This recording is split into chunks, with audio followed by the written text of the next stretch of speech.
예, 잠시 후 Now the 5th Jeonju World Slowness Forum and Awards 2021 will begin shortly. Please take your seat. For smooth progress of today's session, please check your mobile phone. Please turn off your mobile phone or turn it into vibration mode. And please keep wearing your masks until the end of this today's event.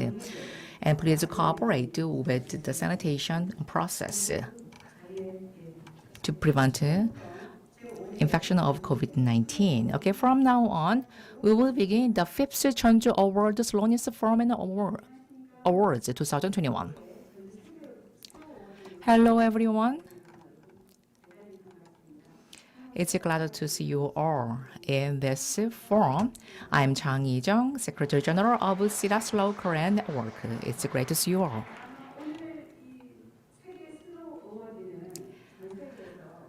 Now, this is the World Slowness Award. I think this event is the world's first international award ceremony with the theme of slowness. Thank you for being with us today to grace this event. Due to COVID-19, today we have only limited number of people in this hall, which is sad. However, we will be able to make this event successful by abiding by the quarantine process. Korea has made one of the fastest economic growth in the world. And that is why we think that the slowness, the value of slowness is needed for Korea. So this event is jointly hosted by the International Slow City Jeonju, International Cittaslow Alliance, and the Cittaslow Korea Network. Okay, through various activities of the slowness, okay, we have realized the beauty of slowness. So this is the 5th occasion of this forum. And as I mentioned earlier, this event is being jointly hosted by 3 main organizations. And before we start today's award, let me introduce the award itself and the selection process. There are 72 evaluation items.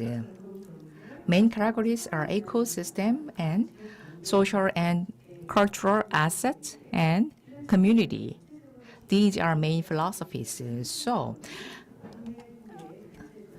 organizations or individuals who value these kind of philosophies can be a great candidate for this award.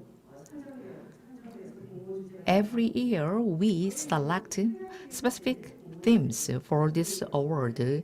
This year, we selected 3 themes: renewable energy, slow city food and industry, ecotourism, and eco-transportation. So individuals or organizations that engage in various activities that fit the theme are eligible candidates. Now, here's the selection process. The Jeonju World Slowness Award is conducted through both public announcement and recommendations. And we have 2 categories for both, for candidates from both home and abroad. And we have a judging committee formed, and the committee screened and selected the winners according to the selection rules. Any organizations or individuals can be recommended for this award as well from home and abroad. So based on the selection rules, we formed a review committee and experts. Okay, the review committee consisted of the experts in this field. And the 4 winners were selected for the 5th Jeonju Award, the Jeonju World Slowness Award in 2021. Okay, before we start today's award, let me invite the Mayor of Jeonju, Mr. Kim Seung-soo, for his welcoming remarks. Mayor Kim. 부탁드리겠습니다. Please welcome him with a round of applause.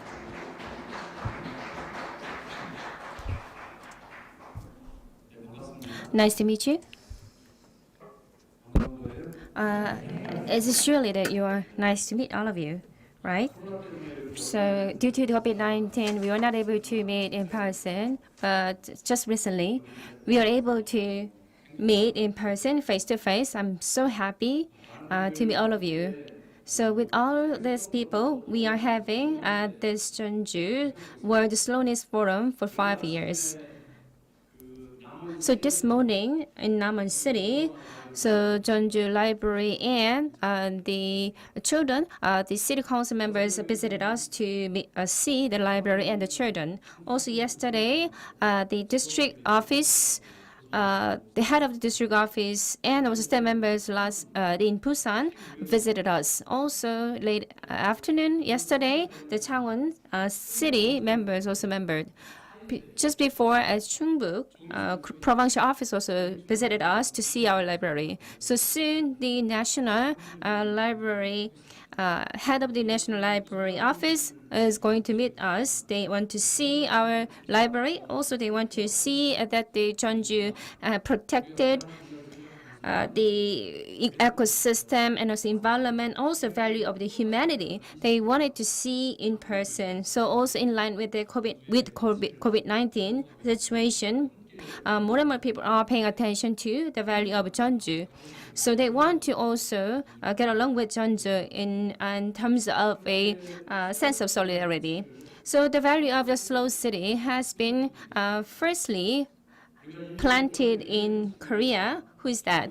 So we know the name of, we all know the value of this, but once again, this value has been renewed by this person. That person is that the Bongson, the Cittaslow Vice President, Bongson, also the chairman of the Cittaslow Korea Network. So please give him a round of applause. And also, Jeonju City has wanted to see that the city develop further. So we can see that our city is growing further and then we become very wealthy. That's what Jeonju citizens has longing for, I understand. However, with this development, we can be happy and also we can become sustainable. So we can become more happier. That would be nice, but I know that that is not the case. That is not all that we need to pursue. So that's why we have this people with the same mind, including the city council chairman Kang Dong-hwa and then city council members of Jeonju City. So let me extend my gratitude to all these gentlemen for their hard work. And also I'd like to extend my congratulations to the winners of today for today awards. So when you receive the award, meaning that you are extraordinary in the field, in the certain field, and also these winners have been done something that others cannot do, and also stick to those others cannot do. So, and we have a representative US from the sunny Jeonju and also the members of the cooperatives. I'd like to congratulate all of you. Soon, I'm going to also listen to the value that you have. So, and also, another winner is that the CEO Benadan of the Native Sea Dream. So let me also congratulate you on winning this prize. And also, I'm not sure whether the winners will attend. So I'd like to congratulate two mayors from Italy and Netherlands on their winning the award. One more person that I'd like to celebrate is that. So 2 days later, I mean on Saturday, my team leader is going to get married. So due to work, this person cannot go home and then work day and night on site. So team leader Naije from the tourism industry department. So please congratulate this person on his wedding. Thank you very much. So Olivetti, Secretary General of the Cittaslow International, along with other people, are paying attention to City Jeonju. So if we make a one step ahead, one by one, that we will have more people in that road, and also we will meet the needs of the area as well. And so I really want to introduce all these people attending here, but due to time restraint, I wasn't able to introduce them all. Anyhow, thank you very much for staying with us here. Thank you.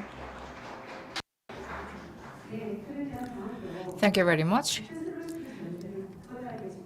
I'd like to invite the next distinguished guest who made great contributions to Cittaslow Jeonju. Mr. Kang Dong-hwa is going to deliver his congratulatory remarks. Please welcome him with a big hand. It's great to see you. I'm Kang Dong-hwa, the chair of Jeonju City Council.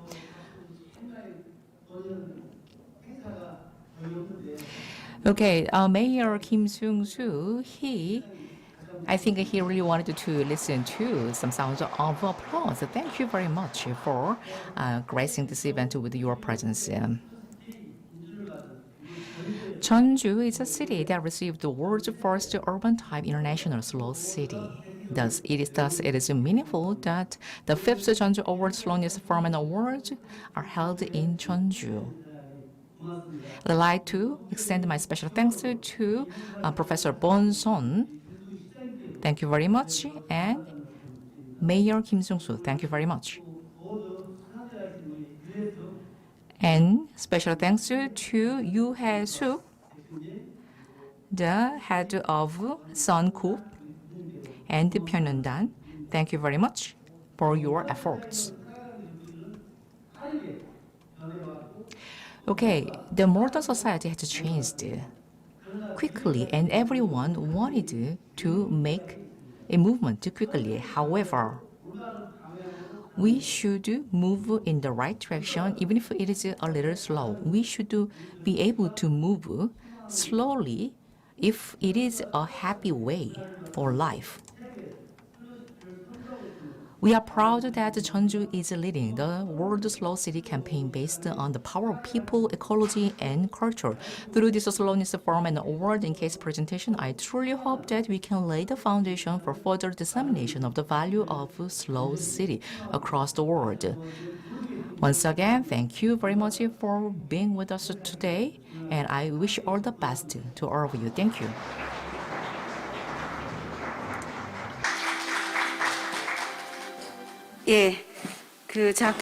So now we're going to start the 5th Jeonju World Slowness Awards ceremony.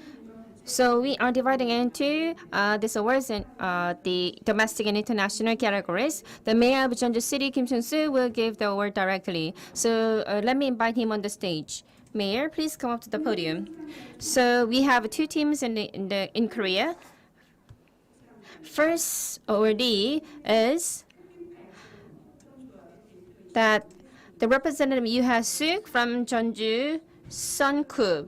So please welcome her with a round of applause.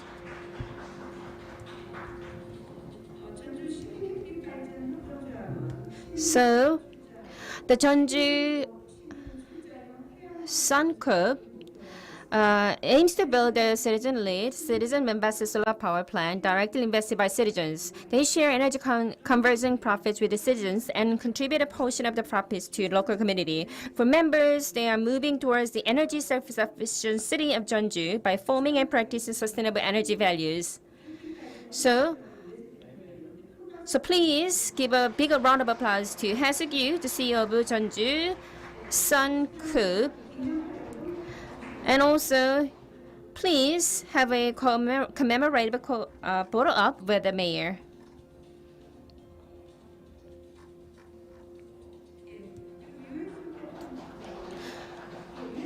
So, Ms. Yoo Ha-suk, please just wait. Stay on the stage. So let me hear her comment about her receiving the prize. So through the solar power generation, we are using the renewable energy, and also energy conversion and self-sufficiency of Jeonju City. We are trying to help that. With that, we muster the energy and efforts of the Jeonju citizens. This has been recognized by this award. So thank you very much for giving us this important award. So with this award, we are going to make almost effort and also geared toward our energy sufficiency, self-sufficiency. So let me turn to the next one. The second awardee in Korea is that the CEO Byeonhan from the Native Sea Dream. So the awardee, please come up to the stage. So the Native Sea Dream is a non-profit organization. It has been collecting, distributing the extinct Korean seeds for 14 years from 2008 to present. The private sector has been dedicated to conserving the species diversity of Korean Peninsula and securing seed sovereignty. Please give her a round of applause.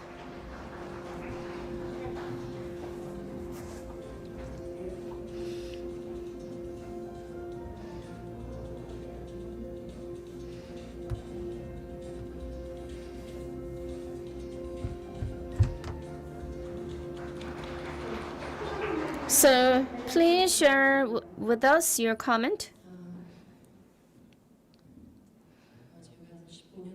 So it's been 15 years since I worked for this endeavor.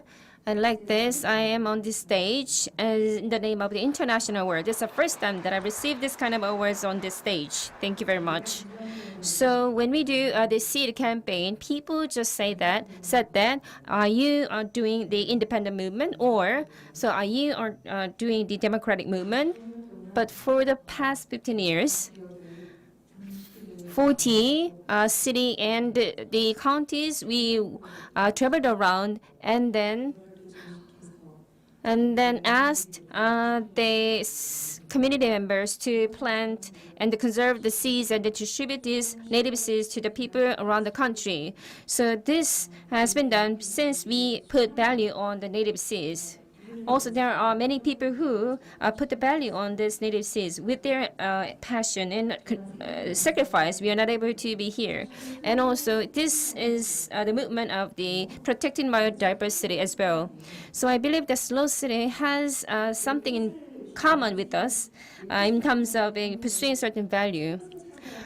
So you know that many people just abandon our older legacy and then try to buy or get new ones.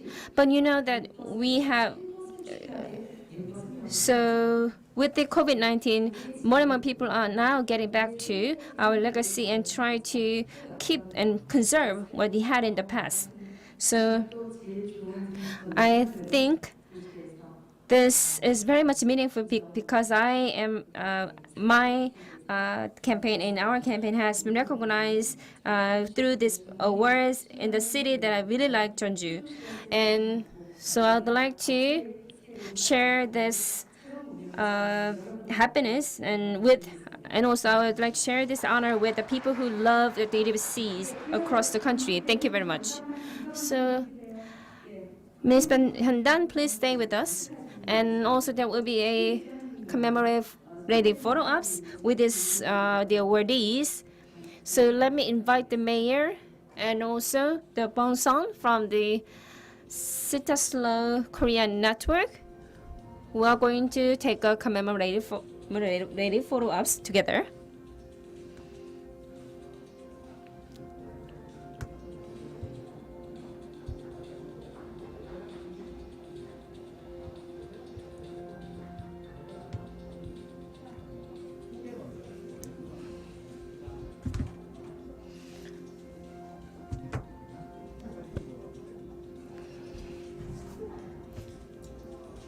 네, 감사합니다. Thank you very much.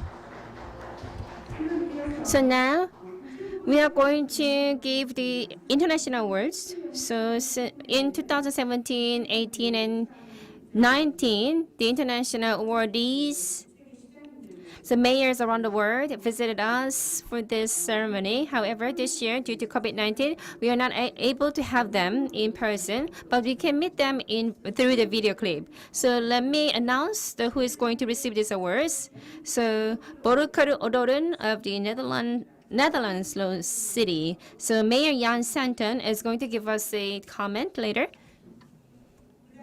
And next will be the city has been pursuing the energy neutrality, and by 2040, they are going to independent from the fossil fuels. That's the aim of this city. In particular, the residents create an energy cooperative so that they nurture the energy codes. So they are making efforts to conserve energy together. Another city is that the Italian slow city Givello. So Mayor Massimo Spigoli is going to receive this award. So Givello Hans the Colatello, ham from the Cittaslow, a slow city in Italy, is a world-famous regional specialty. As a policy to clean up the garbage around the Po River that spans Givello and to promote the local specialties, they are implementing a project in which a bag of garbage from Po River is exchanged for a local food, Colatello. This project contributes to highlighting the ecological value of the Po River and restoring the natural environment, and is great help in promoting local specialties to the outside world. With that, the city is going to receive this award. So I'd like to extend my genuine congratulations to all the international awardees, and we are going to listen to their comments through the video clip in order.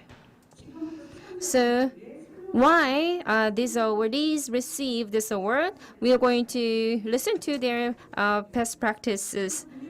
So first, we are going to turn to the first presenter, first awardee. So due to time restraint, we are going to only give 15 minutes for each speaker. So let me invite the US from Jeonju, Sunny Coop. So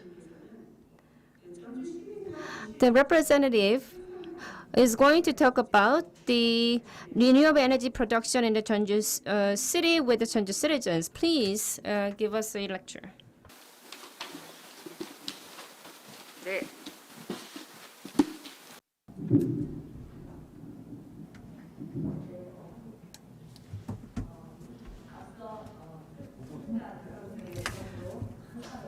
Thank you. Thanks for your support. I received this big award. Okay, I'm Yoo Hae-soo, director of Jeonju Suncoop. Thank you for inviting me to this wonderful event, and thank you for providing this opportunity to make presentations of our activities. Jeonju Suncoop. Okay, our main activities are focused on expanding the use of renewable energy. So, Suncoop was founded in November 2017, and we are building the solar power plant and operating the co-op with investment of Omni citizens.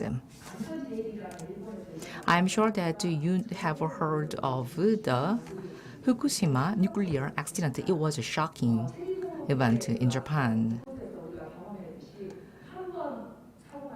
Like in Chernobyl's experience, once we have such kind of disaster, nuclear disaster, we cannot return everything back to normal.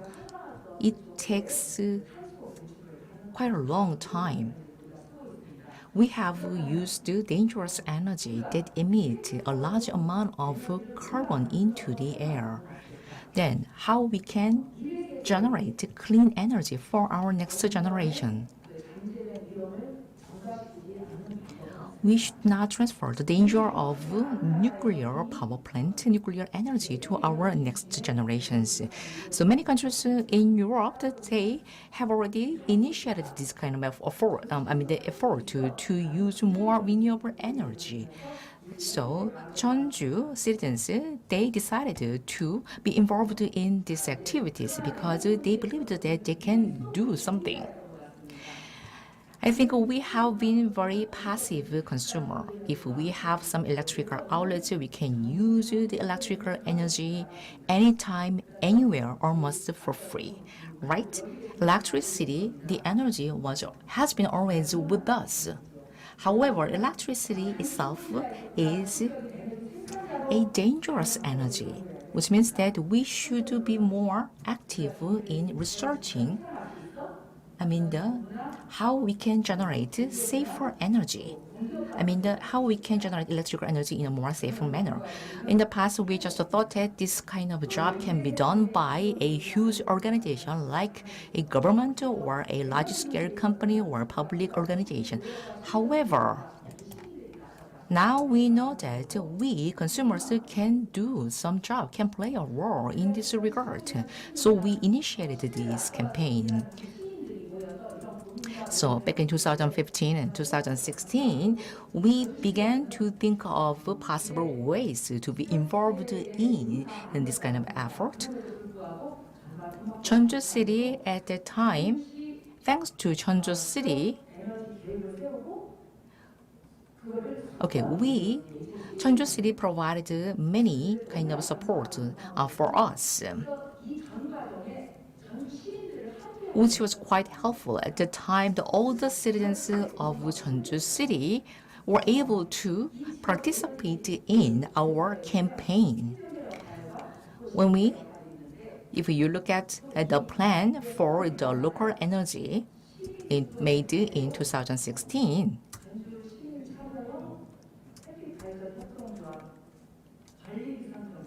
so we selected our plan to found a kind of co-op, Jeonju co-op was selected. So Jeonju City provided some idle land for installation of solar power plant. So in 2016, we held a kind of foundation ceremony of Jeonju Sun Co. However, even after foundation, we have faced many obstacles until the final installation of the power plant. For instance, there had been some misunderstandings or prejudices regarding the solar power plant. So we needed to disseminate relevant information to citizens or trained citizens to remove all these misunderstandings and prejudices. We made progress, however, sometimes we had to return to the starting point again and repeated the process.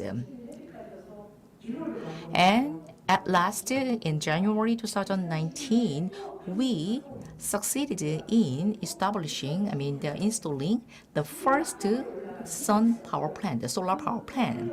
And the following year, in 2020, we installed the second power plant, solar power plant, and now we have a plan to build more power plants on and on.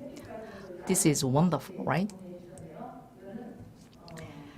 Now, the Jeonju solar power plant by Jeonju Sun Co. This project has been implemented by the participation of citizens and only with the investment of citizens. So Sun Co-op led the project, and Jeonju City provided idle land such as a parking lot of public organizations or the roof of the public organizations. So through these kind of support and contributions, we made a virtual kind of energy cycle to raise the energy self-sufficiency. We are very proud of this progress. And carbon neutrality is one of the global goals that all we need to achieve to resolve current energy problems, we should now make a direction into carbon neutrality. So if we can generate our own energy that we are going to consume, that will be the most ideal way. However, living in an urban area, that way is not easy to realize. However, by joining or by investing, by involving in the investment process of this kind of co-op to build more power plants, solar power plants, you can be an energy producer, which is required in the carbon neutral era. So, with the investment of the citizens, the co-op can raise the funds to build solar power plants, and the solar power plants can generate energy and distribute the energy to the households. And we can generate incomes out of this operation, and the incomes can be divided as in dividend to the members of co-op. This is kind of a virtuous cycle. So current status of our co-op. We have almost 300 members as of July this year. And the total amount of investment is about 576 million won. Thank you for giving me an applause. Okay, this was not an easy journey. So we have built 3 solar power plants so far, and the 4th power plant is now under construction.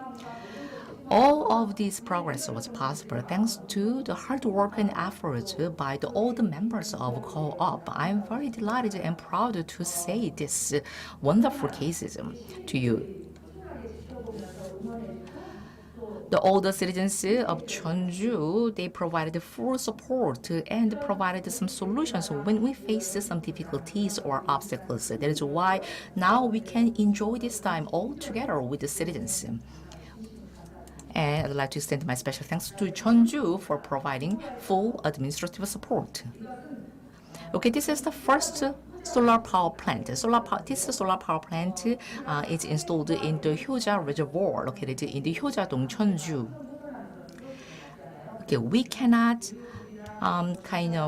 some damage the environment, right? So we selected some idle places, either land or some parking lot or roof of the public organizations' buildings to install this kind of solar panels. The solar panels is a kind of simple structure which utilizes sunlight. So those places were optimized enough to build solar power plants.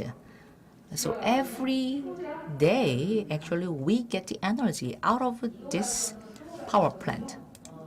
And second power plant and the third power plant, these power plants are installed in Cheonma Reservoir in Hosongdong, Jeonju. These power plants are installed in parallel, and the land is appropriate to receive the sufficient amount of sunlight to generate power. And many citizens in Jeonju, they visit this place to see and understand and learn about how the power and electricity can be generated using sunlight. This is a gymnasium in Songcheon, a stadium in Jeonju, and we used this place, the rooftop of this building to install solar panels. These are the members of the Sun Group as well. Whenever we built each solar power plant, they also joined and celebrated together. I'd like to extend my special thanks to all these members taking this opportunity. Thank you.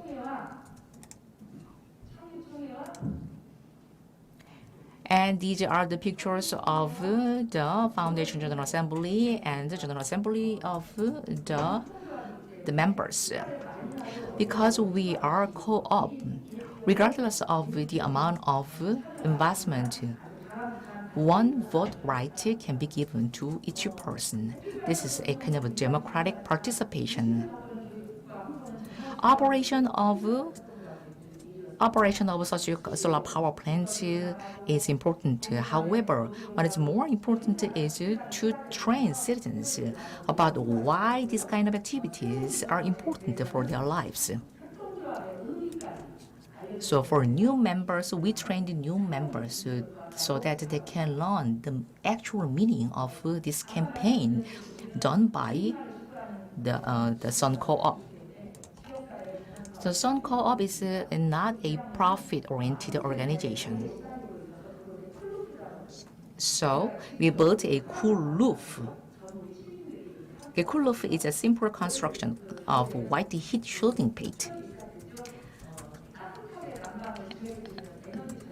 So to save the energy in the winter times, we have a plan to implement this kind of energy-saving construction.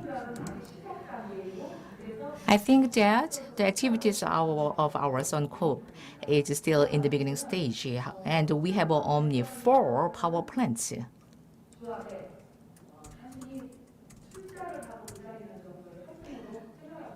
You may think that members just invest a certain amount of money into co-op and they just wait for the outcomes. However, by joining the activities of co-op, they can receive some newsletters from the co-op, and then that way they can change their mindset, and then they can be very active in our campaign. So, even if some citizens just invest for outcomes, for money, okay, we welcome them, because by taking a first step into our campaign, they can change their mindset. They can realize and understand why our activities are important. We truly hope that we can build more and more solar power plants in Jeonju.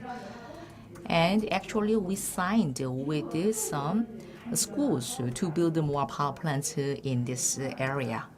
This way, we can build a better future for our next generations. Until we build more and more power plants throughout Jeonju City, your full support will be truly appreciated. Thank you. I'd like to extend this special applause to all the members of our campaign. Thank you. I think this is amazing work. So actually, the sustainable region is to be created. In order to do that, there should be a certain cooperation between the private and public sector. I think she provided a very good best practices in terms of a public and private cooperation. So individual person can be also energy producer, not just as a energy consumer. So I hope that she and her organization are going to have a very active campaign and work. So for that, we are going to give a round of applause to support her. So now I'm going to turn to the next awardee, as that Pyongyang Dan, the representative of the native seed dream.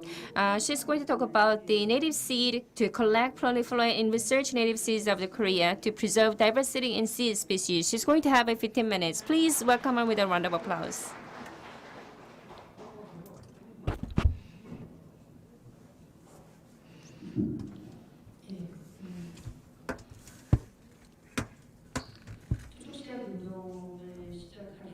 So let me tell you how I started this native seed movement.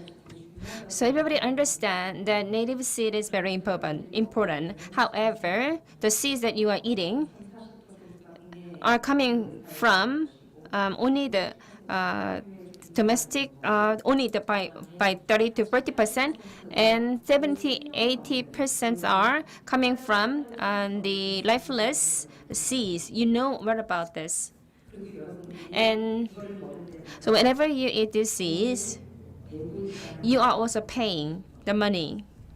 You may not know about this.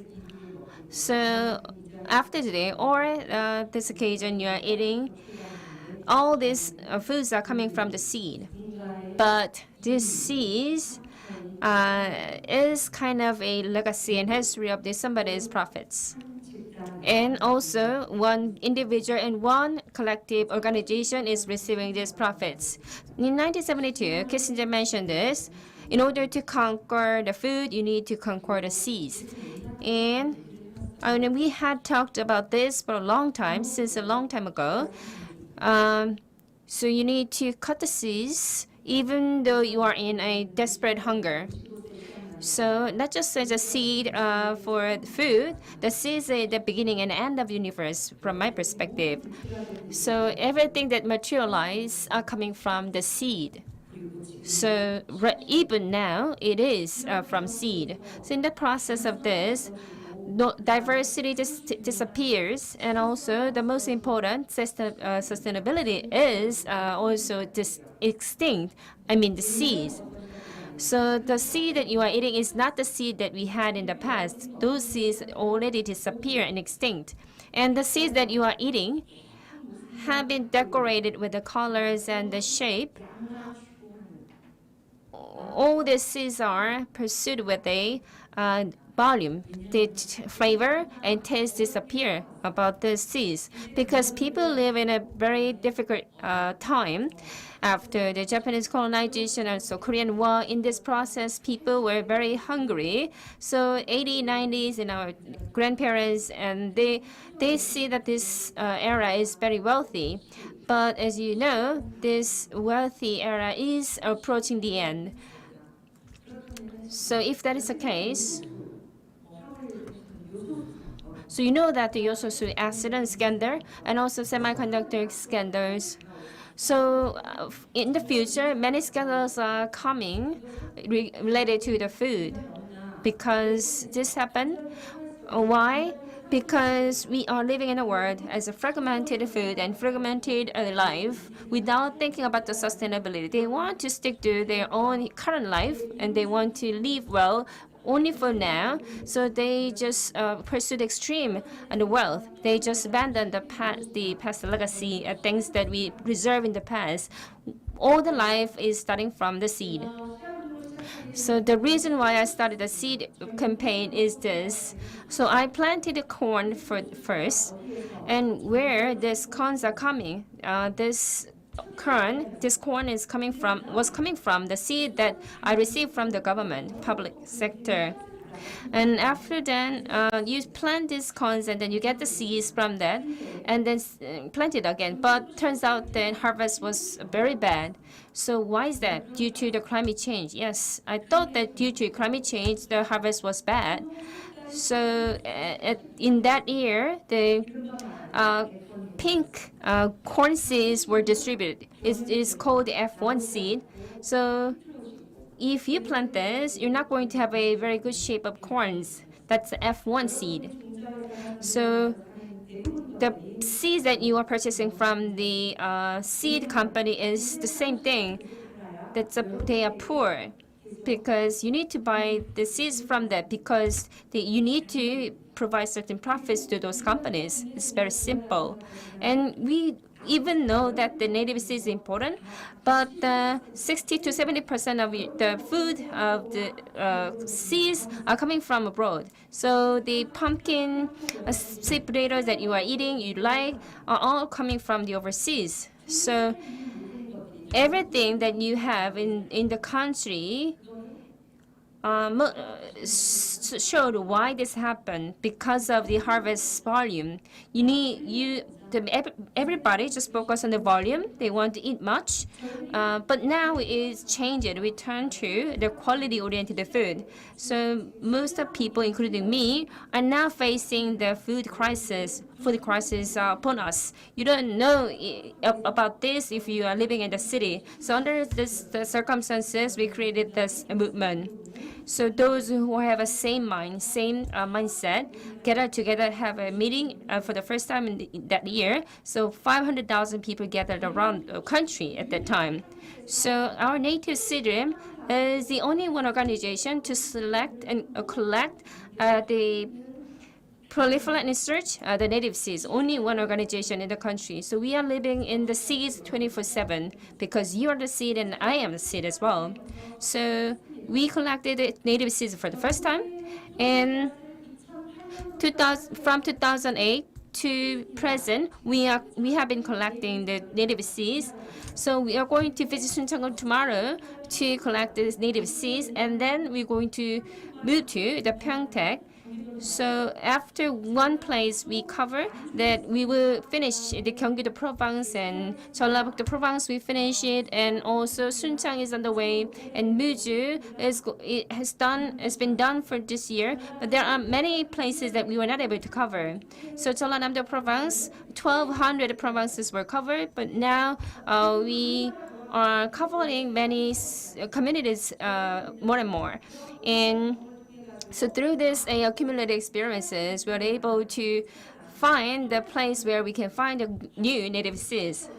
So when we try to find the seeds, the people in the community said that they do not have any native seeds, but we have a different eyes and we have a professional, the expertise, so that we are able to find them, because we have the farmers, grandmas and grandpas, they know, they can tell what is a native seeds. So I believe that we are going to select the native seeds for this year, about 1,000 species. So forest services in the country has their preserve and their seed vault. So those seeds are restored in the seed vault. So when you look at the list of the seeds, you can see that everything that you are eating they include these seeds. So the popular and the most favorite seeds are the bean and the red bean. So we still have a life of the focusing on the food of beans, and also beans and other green beans and red beans are still available, and also native potato seeds are still available. In Suncheon, 220 seeds were collected. Among them, we will find out everything that we eat from those seeds.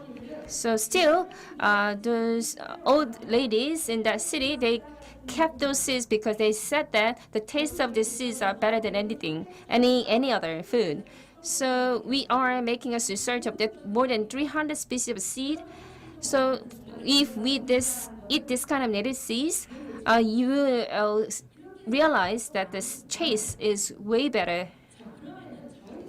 So still, there are many seeds that we need to find. So we have activists who are working with us, including the Baeksuyeon, and so maximum 12 people are traveling around the country to collect and classify and get the information. Also have the interviews with the old ladies, old farmers, and also write down the records of the seeds. After this recording, do you think we can receive all the seeds from the old farmers? I don't think so. And so how many harvests you can have from the one rice seed? 1,200 rices can be collected. So if you plant one corn, if you plant a big corn, you can have 1,000 eyes. So this is all our food. So this food, this is all this coming from the seeds. So we have to gather and collect these precious seeds from these old farmers. After the collection, we are also undergoing the proliferation stage. After research of these seeds, we are distributing. We don't sell the seeds. So like the old farmers gave the seeds to us, like that we are proliferating the seeds without getting any money. So with this distribution, there was a processes and also sales. Also, we established native seed school across the nation. So this is school where the people plant the seeds, native seeds, all year long. So there is a household. They are farming with all manually. So native seeds farming is the farming without paying any money. And we are doing the farming and an education and distributing, sharing, and also specialty and characteristic research. The important thing is that the community, local community, the seeds that we collected from certain community should come back to that community. So we recommended how these seeds can be branded and also profitable for the farmers. So we collect the seeds and then select the certain crops and then relate it to the local food. So Gocheong local food is one prime case. So with that, they were able to make a certain circulation in terms of a food produce. And also in Yangpyeong, we also promoted the native Yangpyeong seeds. So we have a farm, which is big farm, where we plant the native seeds there. So the produce from that has been underway in terms of distribution and sales. And also here, 90 farmers are planting and harvesting the wheat, the native wheat. So they are doing the farming and also making a direct transaction and trade with this produce. And also we set up the certain marketplace to trade our native produce that has been done for about 45 communities in the country. So you can see that you're frequently eating foods such as beans and also red beans or soybean sources. So I believe that this time season is a radish cabbage season. So this cabbage is also coming from the native seeds. So there are a lot of native seeds about the bean. So Pekka is one of the species, but you can see the 5 different species of white bean.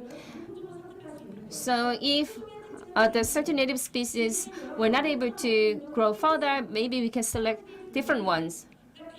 So there is a certain diversity of these species. So if there is any influences of the climate change, we can also turn to the different species which can endure the different climates and environment.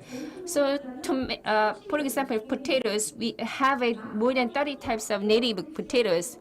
Flavor and then tastes are all different from these different potatoes. If you just taste one native food, you will not you will be very much attracted and accustomed to it. And so for that, we also recorded all the history of the native seeds and food from the old farmers, and then published the multiple books published on print and also published online. Also, native seeds encyclopedia is available. So 500 species of the native species can be easily distinguished according to this book. And also we have a calendar issued. So even though we have many members, it's really difficult to get the membership fee. So $10 per person, we get the sponsor fees from our members. So for these members who provide sponsorship, we provide this, the native seed calendar every year. And also we are doing the policy forming and policy supporting activities to support certain legislation regarding the native seeds. So various activities have been done across the nation. When you go to the town cafe of the native seeds, you can make exchange of the native seeds and get the information about the native seeds. And also when you go to the Native Seed Dream, the website is internationally well known. The web page, you can see you can get anything about the native seeds here as an information. Also, I haven't received any salary through these activities because I just farm and then distribute all the native seeds without selling them. And so not just through the monetary sponsorship, but also the passionate activities. Those are the that we were able to mobilize through this campaign. So when you visit this website, you will find what kind of activities that you can involve in and support. And also there are plenty of videos available in YouTube that you can get the information. And we really want to set up the database where everybody can share. So I kind of tried to build this database for the past 3 years, but I was not able to get the help. So we were able to get a certain help from the members, so database is being under the development and soon it's going to be completed. So a database is under development, and also from the collecting to the food preparation and also to record. We're covering all this area about the native disease because we really want to promote the farmers' right. Farmers are those who are planting and taking care of and also harvesting the seeds, food. But the problem is that farmers does not have any right. They just cultivate and then pass this food to over to the distributors. So here, farmers have done everything. They do plant and they do kind of artist work, but now the farmers are not like that. And so we really want to become these farmers who can take care of seeds and then breed the seeds and try to protect the rights of the plants. That's the rights of farmers. For the farmers' rights, we have been working for 15 years and we're going to continue this work. So please join us. Thank you very much. 예.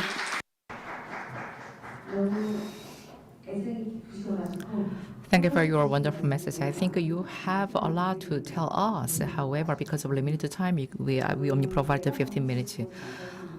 Sorry for that. What we eat makes our body and our mind. I'm not sure what kind of food I have taken so far. And she mentioned that sometimes some people say that she is now being involved in the kind of independence movement. Please give her a big round of applause to provide our full support. And now case presentations by foreign cities. We had a briefing for journalists, and some journalists asked the question, why Jeonju is a slow city and why Jeonju is holding this kind of event. About 10 years ago, with the citizens of 650,000 at the time, we initiated this process, and that surprised the Cittaslow International. I can provide why we planned this kind of activities because of limited time. However, our action, I think, triggered all the movement here in Korea. Big thanks to Jeonju. Thanks to Jeonju's actions, many European cities they agreed that some larger scale cities should be also involved in this kind of slowness campaign. However, unfortunately, due to COVID-19, the progress has been slowed a bit. However, many cities in Turkey, they said that they wanted to make their cities as one of the slowest cities. That is why Jeonju City and Cittaslow Korea Network jointly holding this event today. So the mayors of many cities across the world, they want to visit Jeonju to learn more about the slowness of Jeonju. First speaker is Mayor Jan Saton of the Burger Odoron, Netherlands. Please wear the interpretation receiver for interpretation from English into Korean. Or you may also refer to the program book. But I think the listening to interpretation will be better for you to understand his message. Cittaslow Borger in the Netherlands. I'm very honored that the sustainability efforts of our municipality are being highlighted during your Slowness Forum. I'm also very proud that we've received an award for our expedition Energy Neutral Living. Borgerhoorn is a Cittaslow municipality since 2010. We enjoy life, preserve character, care for nature and the environment, and share the beauty of a municipality with each other. We celebrate our rich cultural history. Sustainable entrepreneurship is high on the agenda. Sustainable water management, for example, climate adaptation and nature development. We support many local energy-saving initiatives because it is most important to involve our residents in the future of a municipality. Deputy Mayor Freek Buitelaar and Chairman Siert van der Laan of VV Nieuw-Buinen will introduce two of our local projects to you in the video. Again, thank you very much. I hope to see you soon in real life. Welcome on the fields of the soccer club Buinendroom in Nieuw-Buinen. I'm Freek Buitelaar. I'm the Deputy Mayor of the municipality of Borgerhoorn in the Netherlands. We are very much active on the field of sustainability. We are aware that we need to act, and we act now. I want to introduce you to the projects that our own people in the villages started to get more sustainable. First of all, Valte. It's a small village, about 500 houses, old houses, some from the 17th century, and it's an area where people live already for more than 5,000 years. And the people decided among themselves to reduce the use of energy and to get off the fossil grid before 2040. That means all the time they adapt, and now they adapt as well for climate change and want to be more sustainable. What they do is they train their own people as energy coaches, go house to advise people on how to reduce the use of energy, but they also want to produce enough energy for the whole village, and they will do starting from now up to 2040, so they will succeed. Second one is here, Buinendroom. This is a big complex and they use a lot of fossil energy. What they did here was remarkable. They wanted to reduce their energy costs and they decided to produce solar energy. Only the problem is we are on the end of the energy lines here and they couldn't deliver the energy on the system. Normally the problem was too big for a small club to solve, but the chairman of this organization, Siert van der Laan, refused to stop. They looked for a solution and they found it. Dankzij innovatieve oplossing zijn we teruggeschakeld naar een kleinverbruikaansluiting. Het zijn allemaal accu's die erin zitten, die allemaal stroom opwekken en ons voorzien van, van alles wat stroom wat we gebruiken 's avonds. De kasten leveren in ieder geval besparing op de netwerkkosten. De grote windmolens die daar staan, die konden wel aangesloten worden op het net. En dit, onze 166 zonnepanelen, konden niet aangesloten worden. En 's avonds gebruiken we de veldverlichting. Die nemen stroom af van de accu's. All the lighting is LED. They are sustainable, no longer use of fossil energy, so they managed and succeeded in their goals. Hier zijn 2 500 liter boilers die verwarmd worden door middel met een spiraal vanaf de zonnepanelen, waarvan nog 1000 liter koud water bij komt voor de douches. Dus hier zijn we duurzaam met de douches bezig zonder gas. The reducing of the energy demand is enorm. This is the power of the people and we are very proud of them.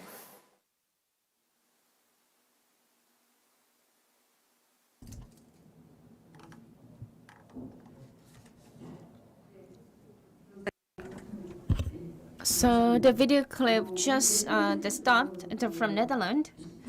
So the vice mayor also appeared on the video clip. So both of them provided much and plenty of information. Like any other city, the city pursued the energy neutrality with the different policies. In this small village, small city, they also nurture the energy coaching, which means that the residents are teaching the residents about the energy conservation. They visit each household, and provide energy conservation consultation and education. From that perspective, I think this is very much particular. And Likewise, Jeonju City can nurture the Slow City citizen lecturer. So we have similar programs like this city. So though it is very different perspective and level, but I think it is very much similar. We are going to turn to the next the city Jivelo. So you will see you'll find it very particular the interesting things from this. Bel villaggio di questo bel territorio.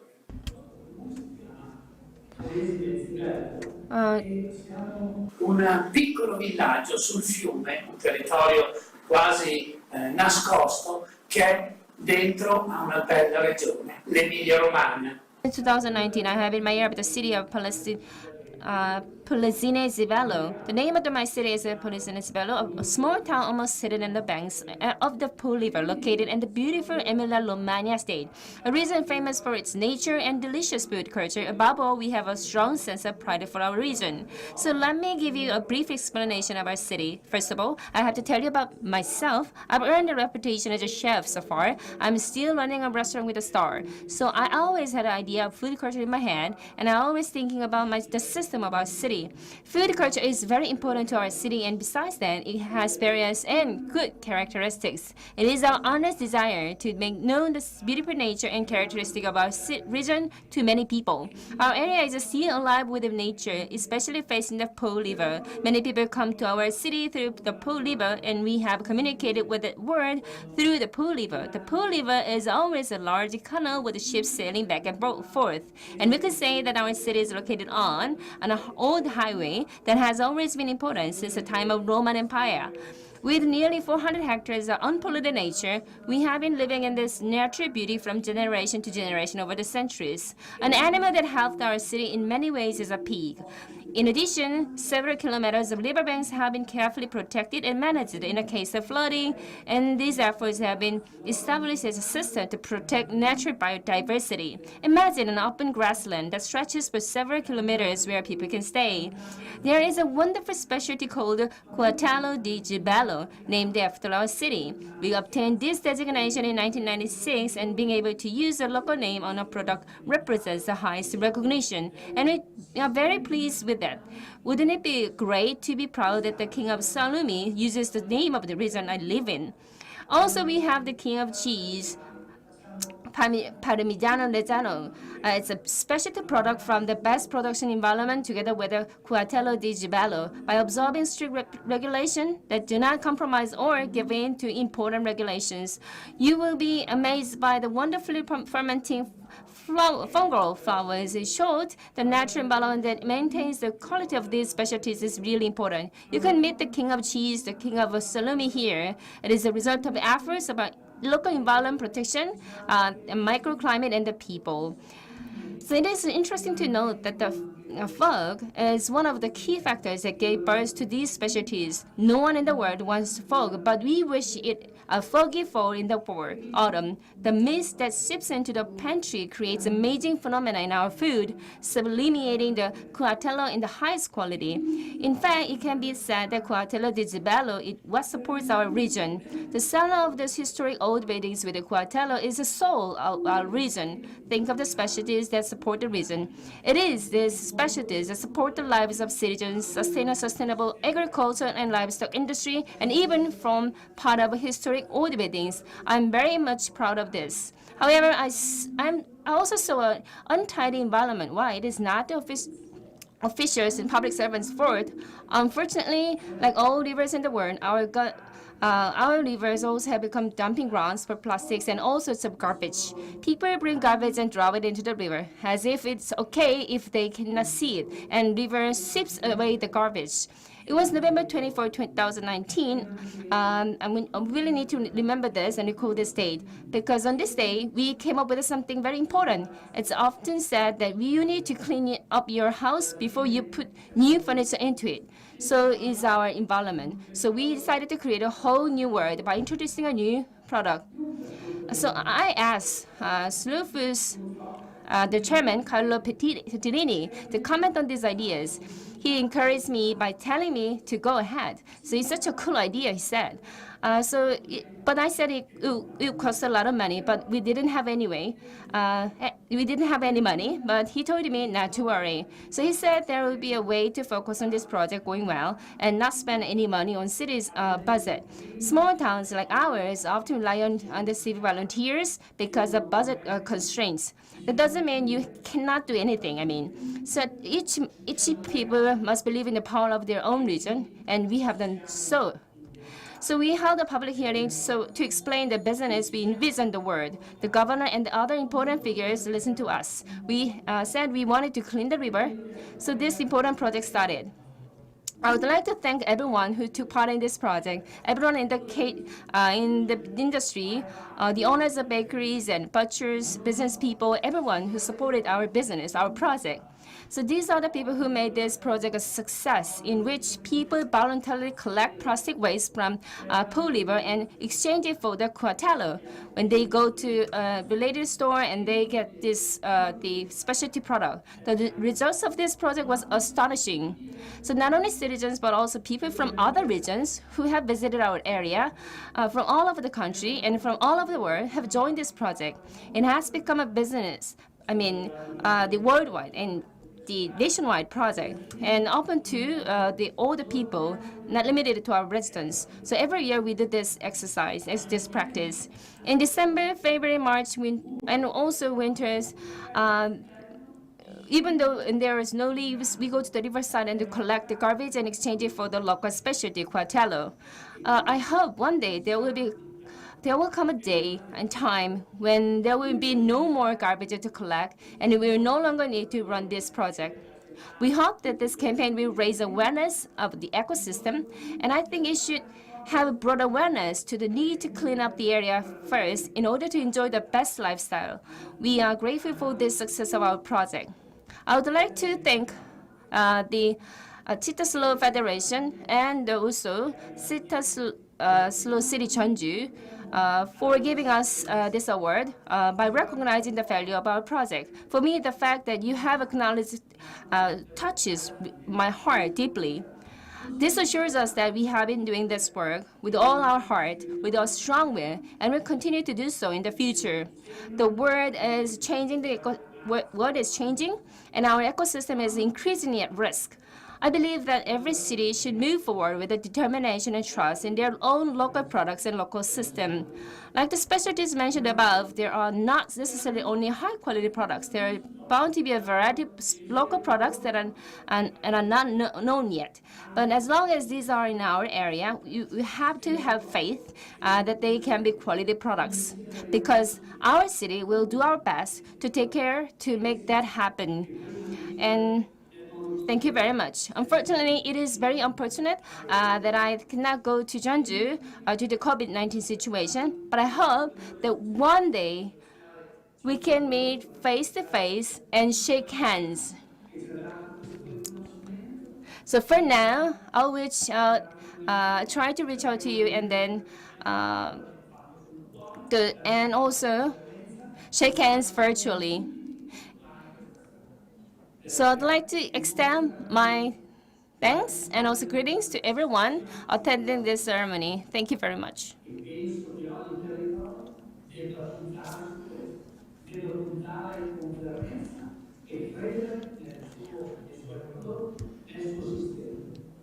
Non solo prodotti di qualità, quelli che sono il cibo, sono anche altri prodotti. Pensate, c'è chi fa bulloni, che ci fa farina, eccetera. Però quando sono nel nostro territorio le cose diventano di qualità, perché la nostra amministrazione alla fine è molto attenta a questo.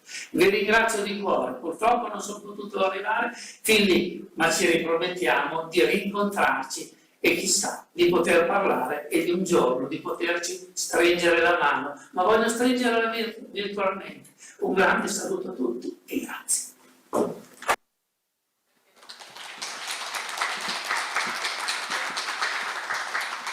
예, Okay, it was very interesting cases. Collateral ham itself is very famous, I think. Collateral ham. Okay, plateau of Cittaslow city.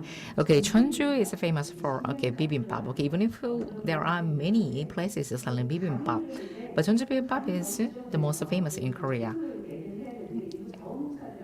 And there's a river in the city, and the river was quite dirty. And to clean the river, citizens came up with some ideas. If a citizen picks a kind of garbage from the river, the garbage can be, for each garbage, collateral ham is given. Through this kind of a campaign, they realized why river is important, why reservation of the clean river is important. It was a kind of ecological campaign. So we have received messages from the mayors of these two cities, and they actually wanted to visit Jeonju this year. However, unfortunately, due to COVID-19, kind of some immigration process was too strict here in Korea. Thank you, the two mayors. Thank you very much for your messages.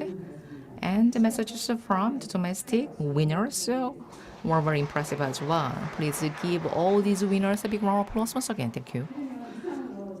This ends the 5th Jeonju World Slowness Award. Thank you. We are going to take a break for about 30 minutes. And the second session, Slowness Forum, will begin in 30 minutes. Thank you.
예, 자리 정돈 부탁드리겠습니다.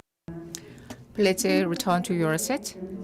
From now on, the 5th Jeonju World Slowness Forum begins.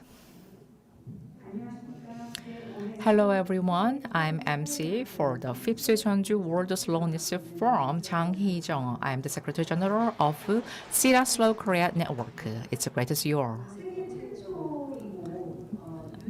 Maybe for the first time in the world, this forum is the first forum in the world which is being held with the theme of slowness. Moving fast or moving quickly is one of the symbols of Koreans. However, we have prepared this event to rediscover the value of slowness. This is the 5th occasion of this forum, starting from 2017.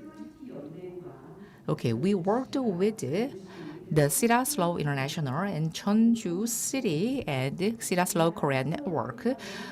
These three bodies jointly hosted this event.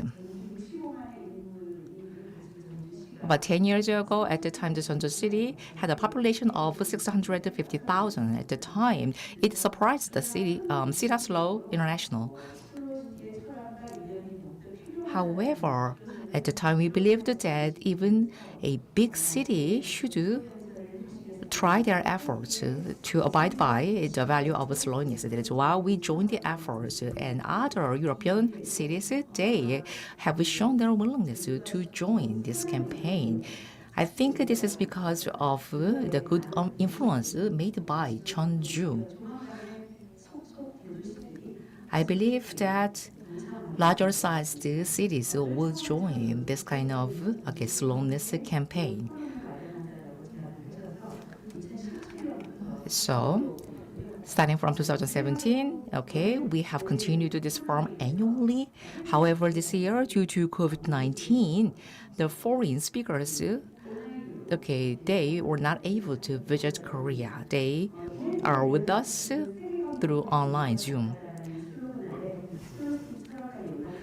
In the first session with the slogan of World Asks and Jeonju Answers, we initiated this forum to share the views and experiences facing many cities across the world. Every year, we selected different themes to listen to the valued opinions from experts or professionals. And now, we have guests from other countries connected online. And we are going to have this forum for about 2.5 hours today. Before we start this forum, let me first briefly introduce you the participants of this forum.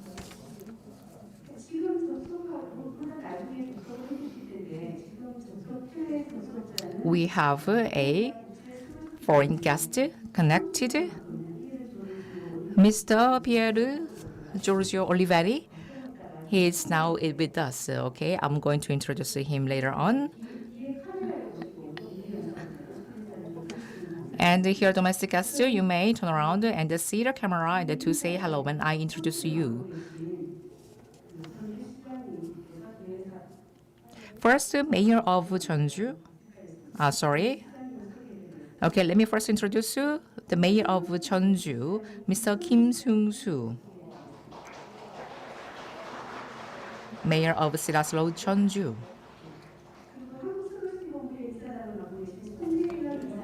And Mr. Bon Son, Director of Cittaslow Korea Network.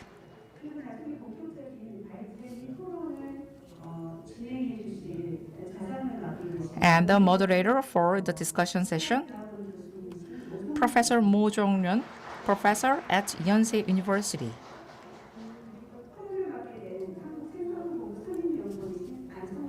And Mr. An Sung-min, a doctor at the Korea Productivity Center, and Mr. Hwang Young-mo, doctor at Jeonbuk Institute, and Mr. Lee Hong-nak, director at the Jeonju Social Economic Network. And from Italy, as this forum is jointly hosted by the International Association, Mr. Piero Giorgio Oliveri, Secretary General from Cittaslow International. It's good to see you. It's good to see you.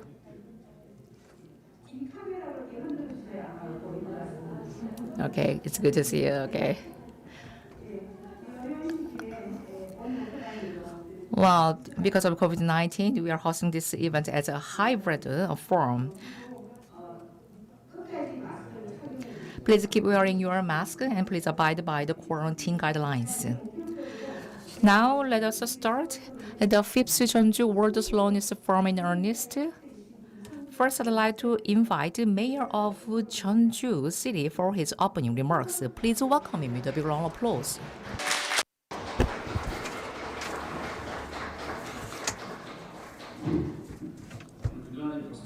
So I can hear that big sounds of the applause. Thank you very much. And it's really nice to meet you, Secretary General Piero Giorgio Oliveri. Nice to see you online. And he's waving hands. So Hanok Village in Jeonju, there was a Chimyang we call. So there is the Hall of the Peace word related to the Catholic Church. That hall was recently opened. Coincidentally, recently, the first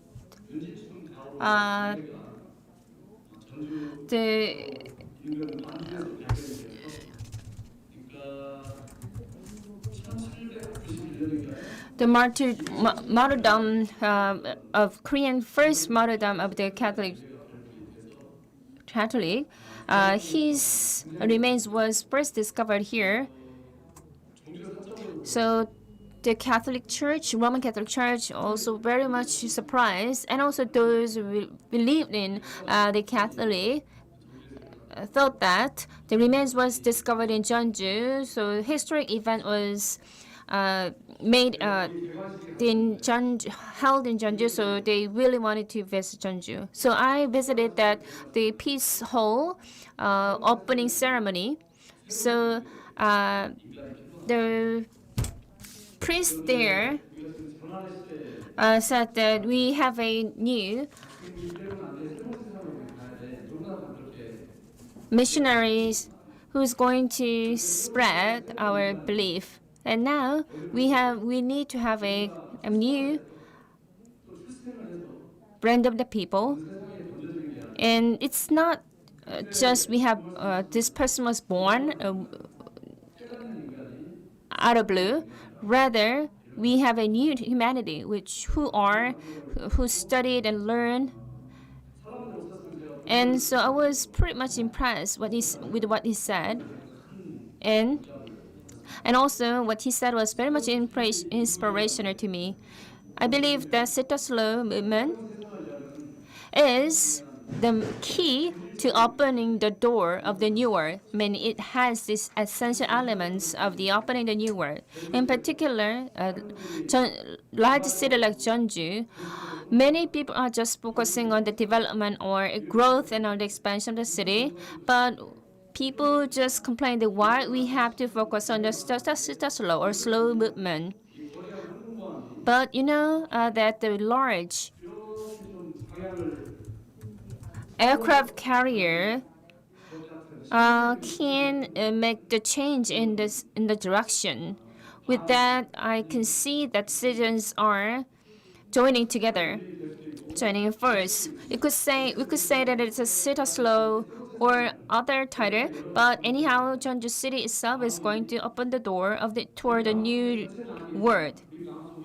So we are now, I think the seeds of that mindset is now opening right now. It doesn't mean that you are here,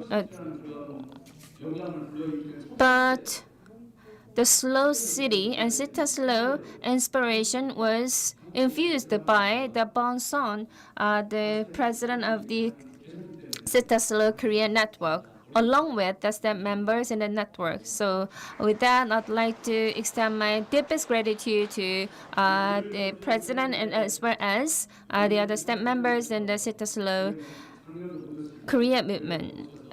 Korean network. So I know that there are a lot of people who wanted to attend but missing this event.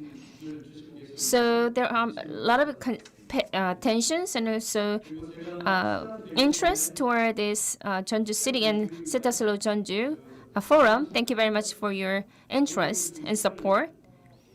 And also, I read a book written by the Professor Mo Jong-in, who is going to be moderator of this forum. And also, I got a lot of inspirations from his book, and also lifestyle related book that was also impressive to me. So I'm really honored to have this Professor Mo Jong-in as a moderator in this forum. Thank you very much. And also, we have An Sang-min, the Senior Research Fellow of the Korea Productivity Center, and also we have Young-Mo Hwang, the Research Fellow of Jeonbuk Institute, as well as Hong-Lak Lee, President of Jeonju Social Economy Network. Thank you very much for staying with us and being with us here. And I believe that this will be a precious time for us to create a certain forces to change certain policy movement for Jeonju. Thank you very much for being with us. So despite a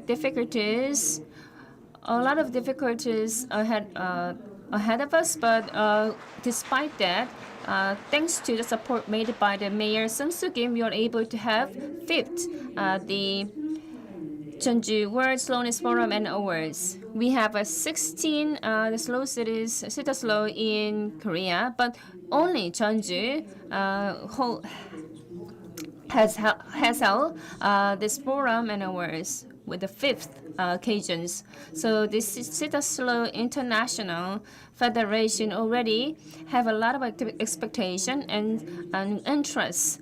So thank you very much for organizing this forum, Mayor Kim Seung-soo.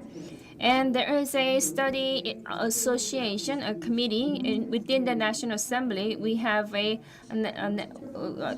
national lawmaker, Min Hong-chul, was supposed to provide a congratulatory remarks for this occasion. So instead of attending here, he is sending the video clip. Good afternoon, everyone. I am Min Hong-chul, National Assembly member of Gap District, Kim-hae City, Gyeongnam Province, and representative National Assembly member of the National Assembly Slowness and Agriculture's Future Forum. I'd like to express my warm congratulations on the Jeonju World Slowness Forum and Awards, which has already been the fifth time held by the Cittaslow of Jeonju each year. I also would like to deliver my thanks to Mr. Sung Soo Kim, the mayor of Jeonju, as exemplary Cittaslow city in Korea, and Professor Bon Son, who has spread Cittaslow movement, coordinator of the Cittaslow Korea network, for preparing this valuable occasion with all the awardees, both domestic and overseas, who have practiced slowness and the philosophy of Cittaslow, as well as the globally prominent pre-journals and discussion panels. Also, I'd like to give my gratitude to all who joined Mr. Federico Famila, Professor Jong In-mo as a moderator, and Mayor Tunku Soyer from Izmir, Turkey as a keynote speaker. Main speakers, panelists, especially Mr. Pier Giorgio Olivari, Secretary General of Cittaslow International, and lastly, Ms. Hee Jung-jang, Secretary General of Cittaslow Korea Network. Thank you. For the past 50 years, Korea has made its development in quantitative growth rather than in qualitative growth, along with the sharp increase of population, explosion of urban areas, intensified competition, contraction of regional economy, and weakening of the sense of community, all in the course of speedy industrialization, represented by hyper-compressed development. Though we had quantitative growth represented by changes by appearances and speed, now is the time to get off from the volume-oriented growth omni-national policies and prepare the plan toward new qualitative growth and happiness. In this context, I registered a former research group, National Assembly Cittaslow and Agriculture Future Forum, along with other National Assembly members Wee Sung-gun and Hong Moon-pyo on November 10th of 2020, and had a founding meeting last September 7th. National Assembly Cittaslow and Agricultural Future Forum aims at providing policies and institutional supports for people's quality lives and happiness by sharing and distributing the value of Slow City, the brand of an international happiness city, and the future value of agriculture, and further through the solidarity with global slow cities.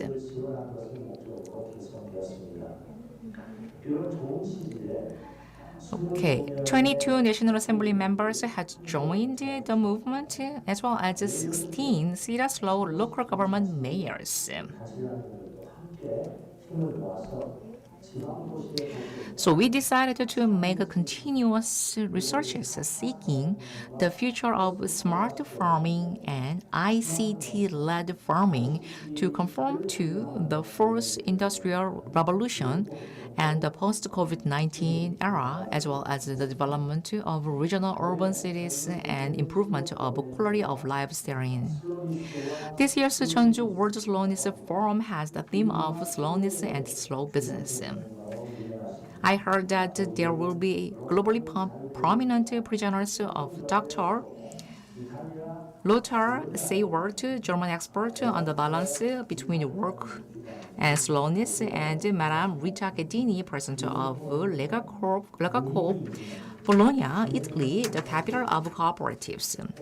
I'd like to express my sincere hope that we will make a meaningful occasion via this forum, learning and applying for ourselves what the balanced life with slowness is, and from the representative cooperative of Italy with long history and tradition. Again, my congratulations on the opening of the 5th Jeonju World Slowness Forum and Award, and I hope that this event will make an occasion where all of us can fully enjoy wisdom and happiness. Jeonju is a city with traditions. I hope you can enjoy this time in Jeonju. Thank you. So, lawmaker Min Young-chul has been very much attracted to the slow city values and the philosophy since 15 years ago, and he attended the relevant meetings, and also he also persuaded a Kimye City mayor, where he resided as a lawmaker, to join the Cittaslow movement. And also, in order to spread the Cittaslow values, he is also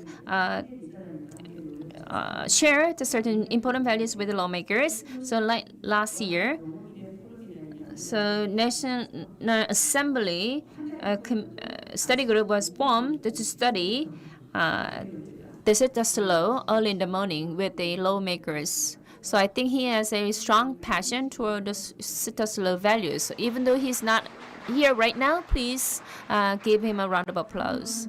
Next, I'm going to invite the Italian ambassador. Actually, Italy is the country where the international brand called Slow City or Cittaslow was born. And actually, Italian ambassador to Korea wanted to attend this meeting, but due to COVID-19 and also other reasons, he was not able to attend here. So the Italian ambassador to Korea, Federico Fella, sent a congratulatory message. Award, organized by Cittaslow International and Cittaslow Korea Network on the issue Slow City and Slow Business. I'm proud to underline the fact that the Cittaslow movement was born in Italy from the encounter between Slow Food and a group of local administrators in Orvieto. The idea behind it is, in fact, very Italian.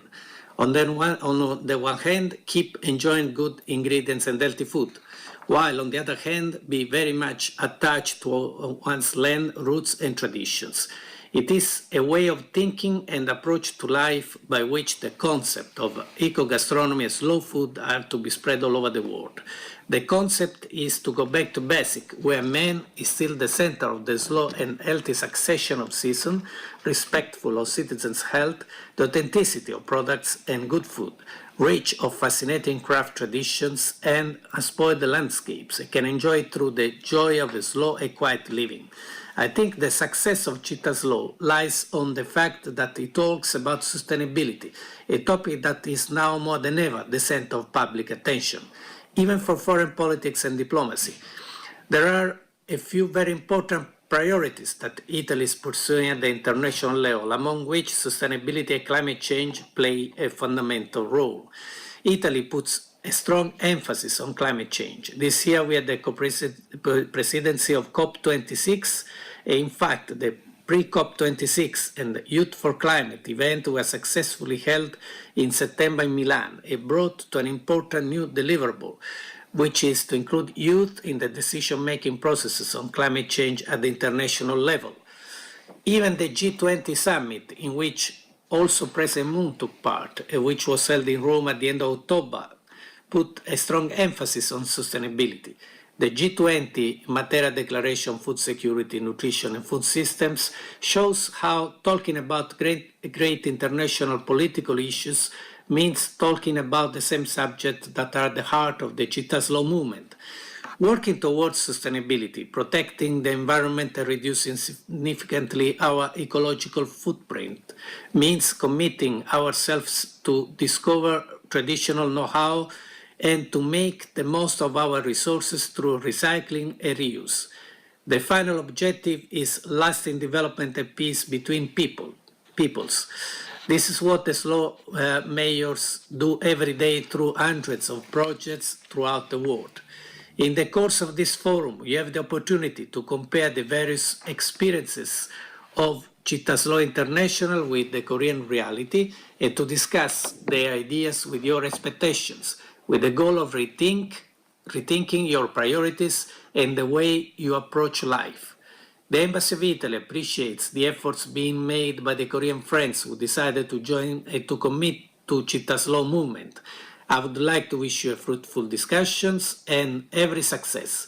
Let me finish by congratulating the 4 winners of the 2021 Slowness Awards, among whom I'm glad to see 2 cities from South Korea and 1 from Italy, Zibello. Thank you.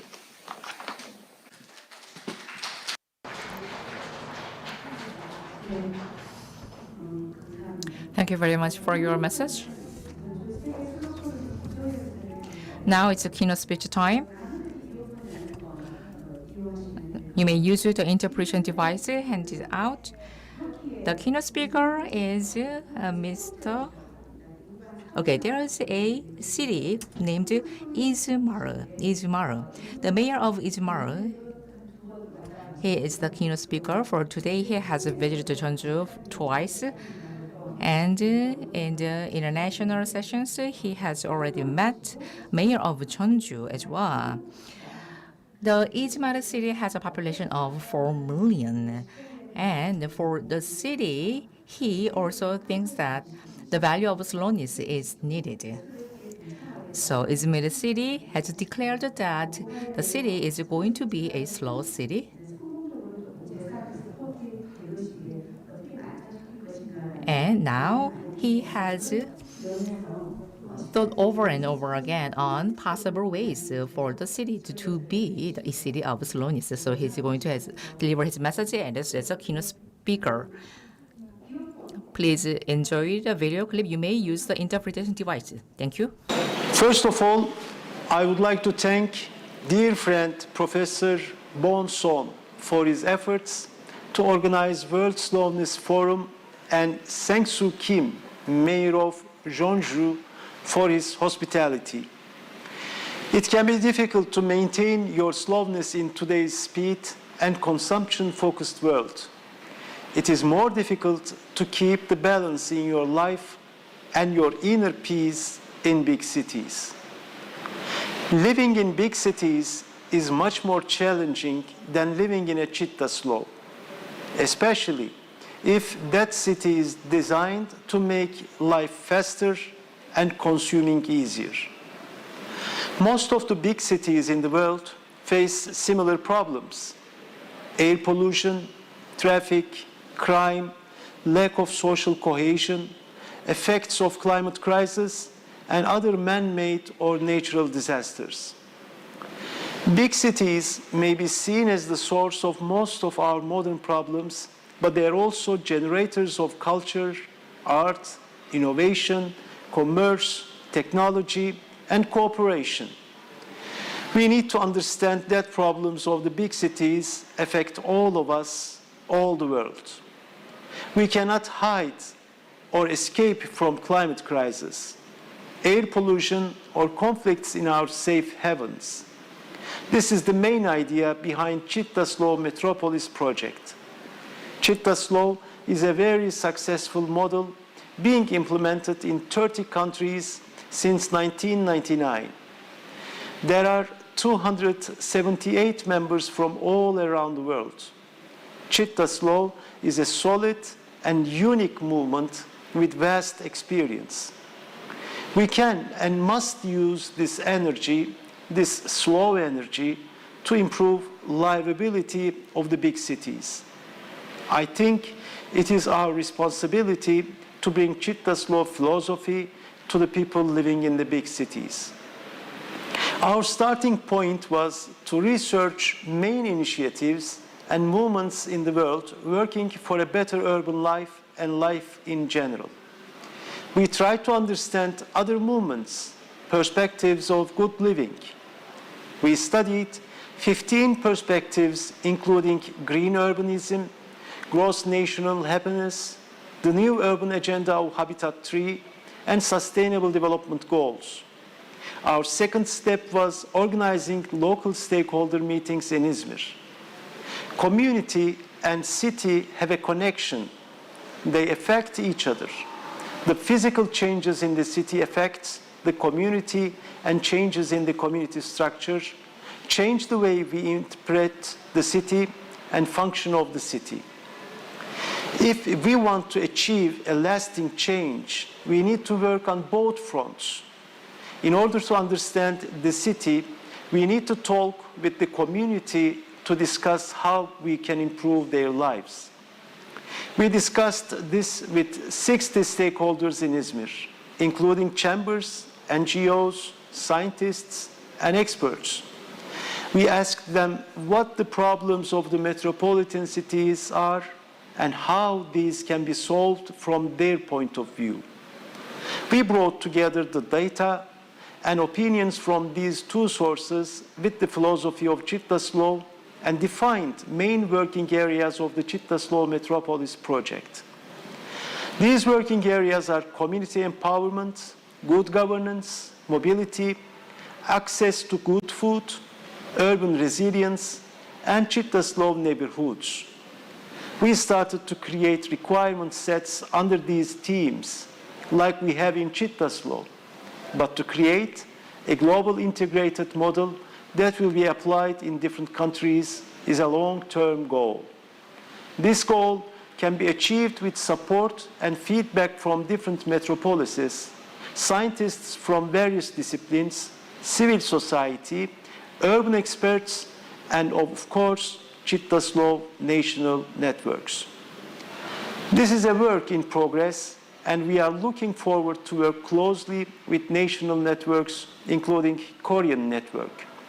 We also plan to host a summit next year to discuss slowness in metropolises with the representatives from metropolises around the world. We will welcome Korean experience in the summit. Our efforts have focused on neighborhood scale interventions to insert Cittaslow philosophy into metropolises. We want to redesign neighborhoods together with the residents to create neighborhoods that are self-sufficient in culture, art, sports, jobs, and in all areas where people can interact, meet, and be happy. To do that, we have developed Cittaslow Neighborhoods program. The general objectives of this program are ensuring civic engagement in every work done in the neighborhood and make it inclusive and permanent, increasing interaction, mobility, and walkability, making neighborhoods healthy and safe, improving public spaces with civic engagement in accordance with the needs of the residents. Within the scope of the program, we have two priority goals we want to work on until the Cittaslow General Assembly in June: increasing mobility and walkability, and secondly, improving public spaces with civic engagement.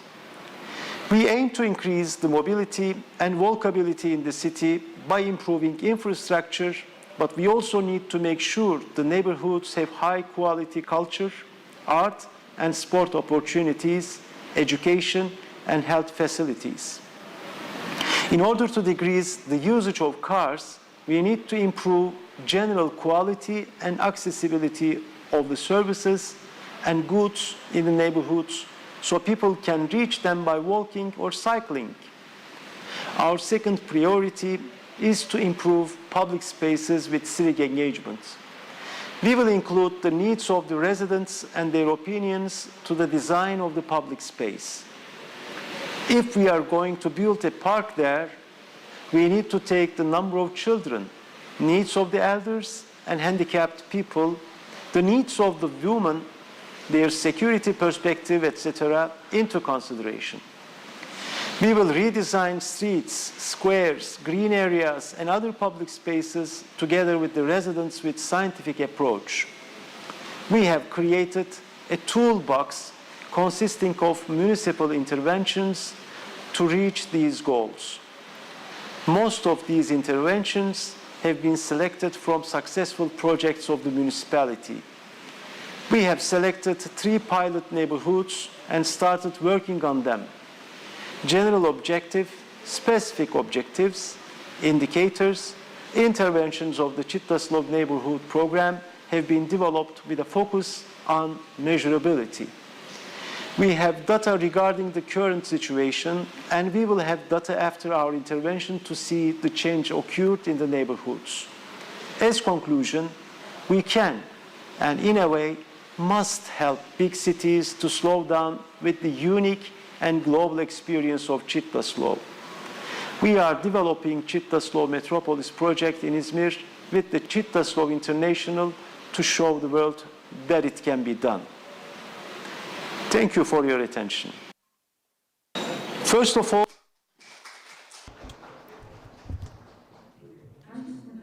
So I thought it was start all over again. So I feel very much agreeable and impressive that the more urbanization progressed, the more the philosophy and concept of slow city was needed. And as Mayor Tuk Sawyer said, even in a metropolis or larger cities, a slow city concept is absolutely necessary for the happiness and the quality of life of citizens. I think that was a very meaningful keynote speech. So let me give a round of applause to the mayor for giving us a very meaningful speech. Now, we're going to start the main forum with the main presentation. So, and also we are going to have a panelist discussion later.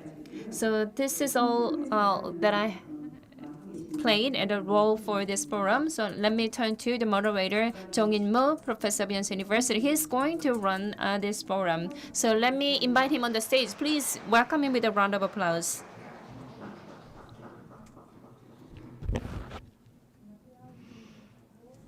안녕하세요. 연세대 Good afternoon. My name is Mo Jong-in. I am professor of Yonsei University. Thank you very much for inviting me in this very meaningful occasion. So now we're going to start the main forum of Slowness Jeonju World Slowness Forum. So we're going to listen to the presentation as well as panelist discussion. First, presentation will be provided by the motivation speaker, Mr. Lothar Seibert from Germany. So we are going to meet him via video clip. So let me turn to the screen. So good afternoon. Mr. Lothar Zeiberet. Production. Hello everybody, many greetings from Germany. I have a little demonstration for you. This vase with the water in it is a metaphor for the work we have to accomplish every day. And the glasses here are a metaphor for time.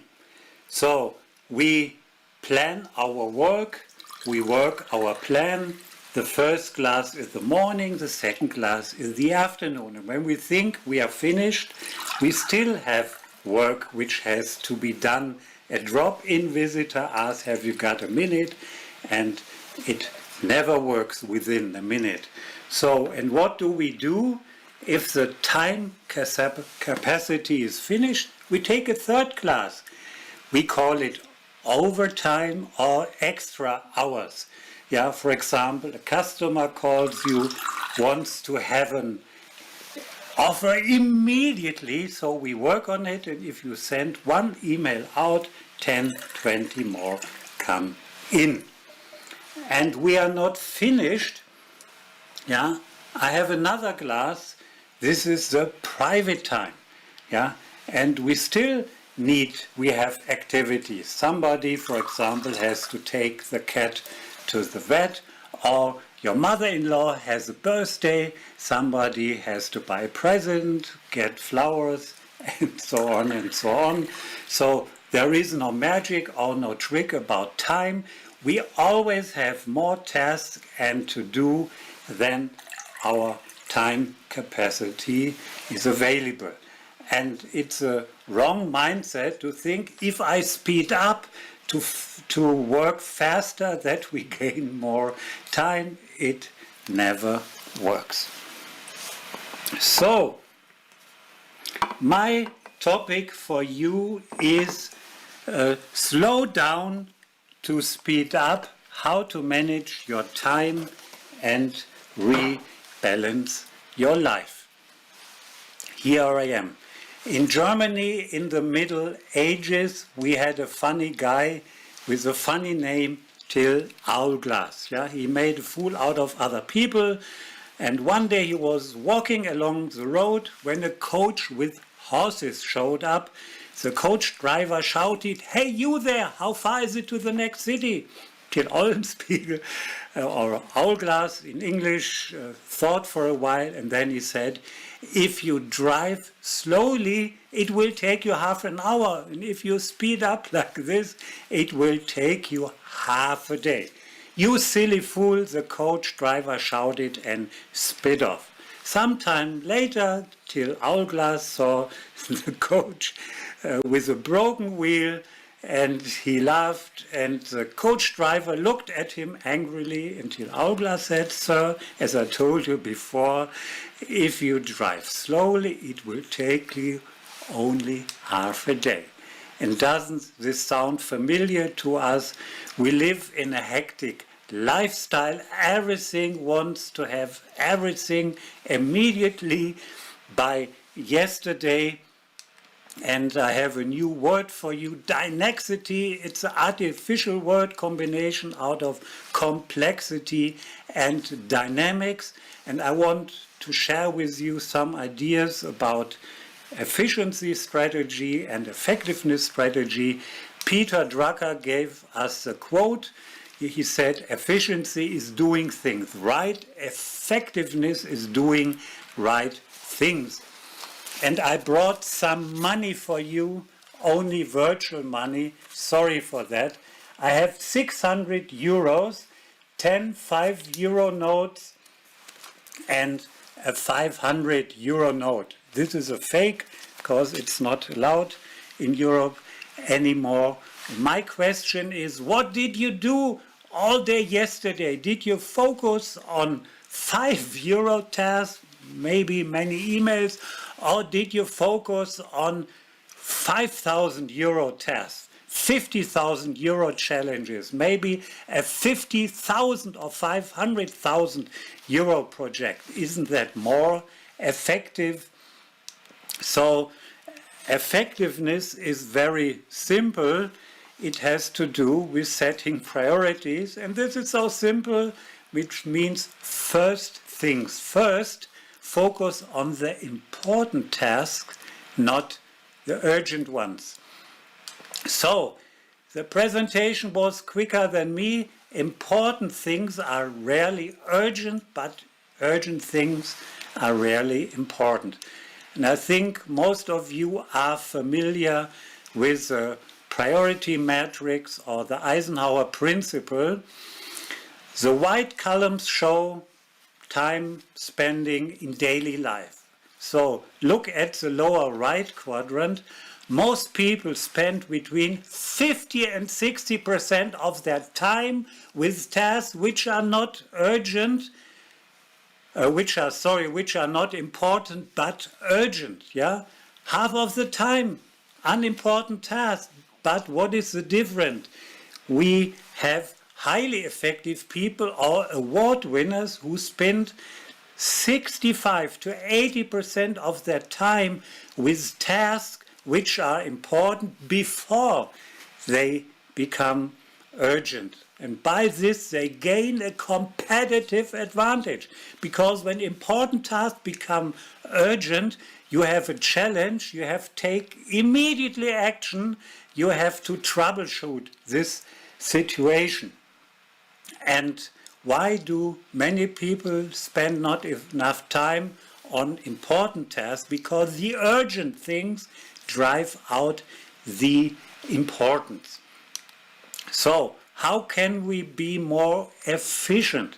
So, on YouTube you find a couple of videos with the big rocks, also video by me, also in English, where we have big rocks and pebbles and how to get them all into a glass, which is a metaphor for a week. And the answer is very simple. You have to put in the big rocks in first and not the pebbles. They take its place by themselves. And two of my big rocks every week are going to the gym. Yeah. So I schedule them in the very early morning, because then I have no more excuses during the day to go to the gym twice or 3 times a week. And the biggest challenge we have every day are emails. A couple of years ago, I met in the US a nice colleague, Julie Morgenstern, and she wrote a big book about emails, and she was so kind to put the key message, the summary, into the title. Would you like to see it? Yeah, the title. Oh, this was too fast. Yeah. Slow down. Never check email in the morning, because emails are reactive. If you work on your really important task, then you are proactive. And a friend of mine, Brian Tracy from the US, wrote a book with the title Eat That Frog First, because a frog is a metaphor for the most important task you very often dislike. So do these tasks first. And last but not least, I want to motivate you to also think about your whole life, because time is not money. For me, time is life. So in my workshops, I use a meter stick or a ruler, and this ruler is not 2 meters long, it's just 100 centimeters. And I recommend to my participants, put your thumb or a finger on the number how old you are, look to the back. This is the past, you can't change the back. But what is more important, your predicted future. And folks, I can tell you, today is the first day of the rest of your life. So my question for you is, are you also planning your life's future? Yeah, do you think about your vision, your sense of purpose? Do you create your personal mission statement? The toughest exercise I know is write your own eulogy or epitaph, a very tough exercise. Many of my participants have a challenge with that, so I recommend sit down and write about your future in the next 5 years. When I did this exercise for me for the very first time, I did draw a red, yellow brand everybody is familiar with.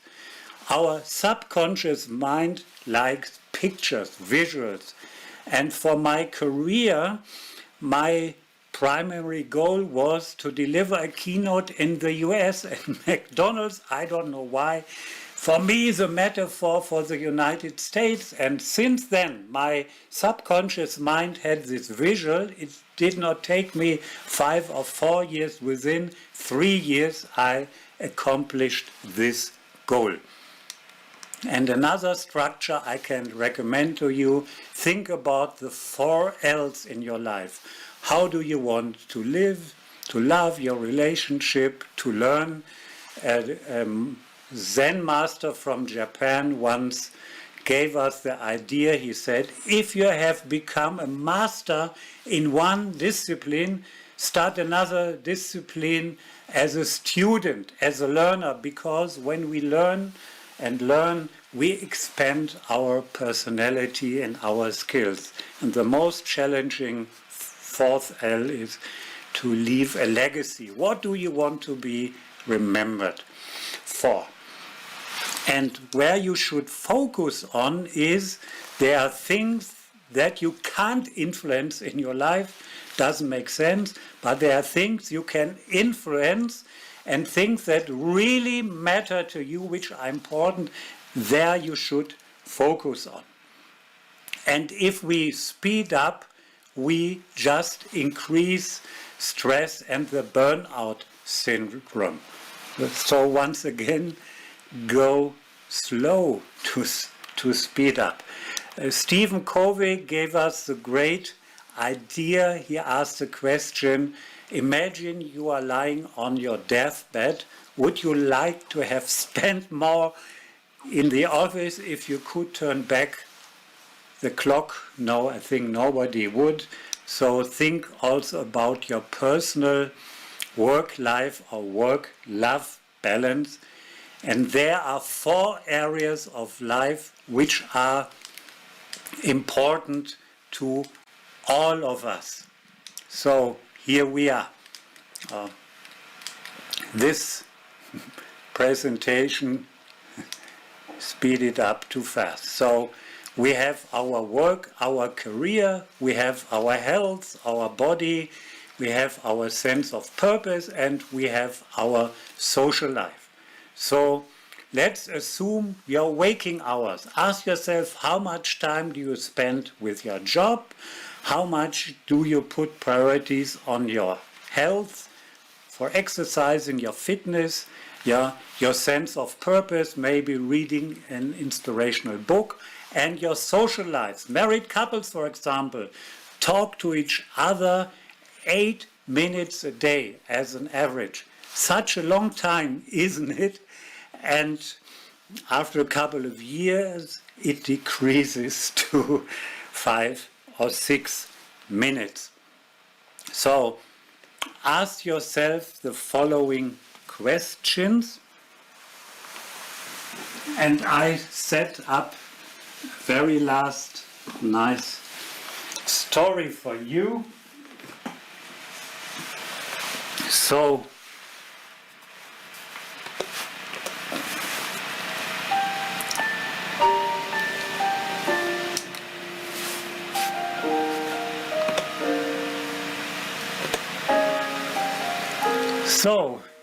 here we are. I brought with me my life, the areas of my life, and maybe it's not only my life, maybe it's also your life. So, at the beginning, our life is not in order, it's in disorder, and it takes a while to get everything into a nice harmony and structure. And what I strongly recommend to you is,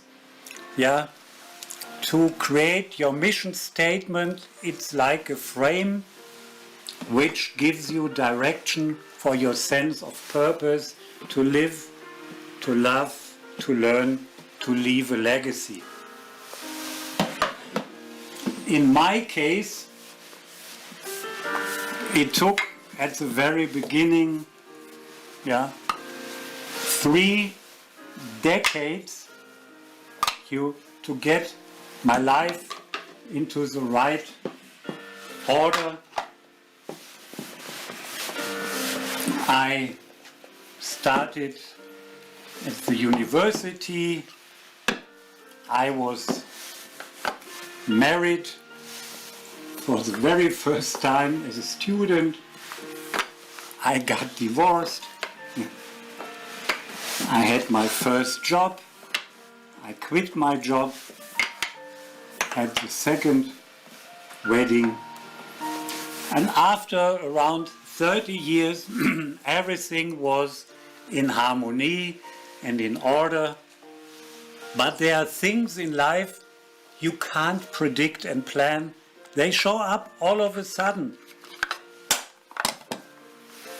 This could be a crisis, a challenge. In my case, a bike accident.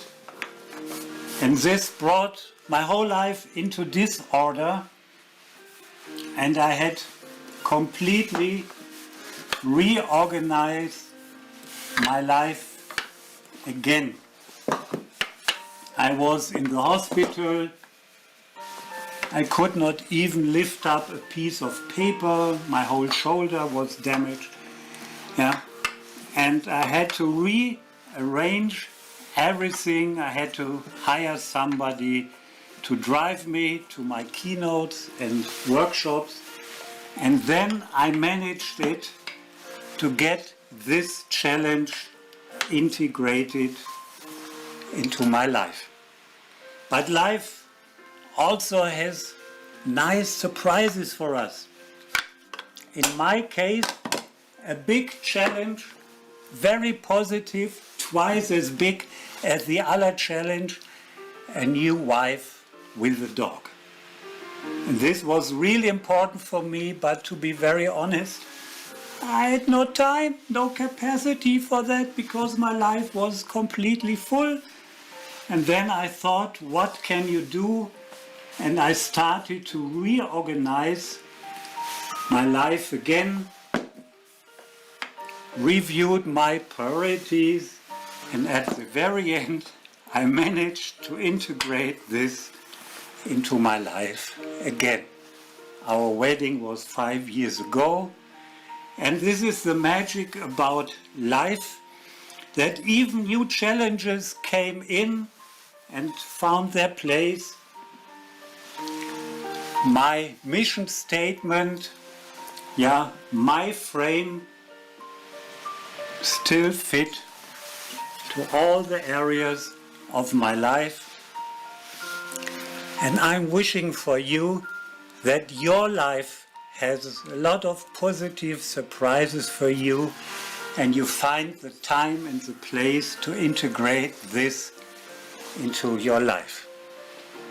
And I wish you a colorful, a wonderful, a balanced life. Thank you so much.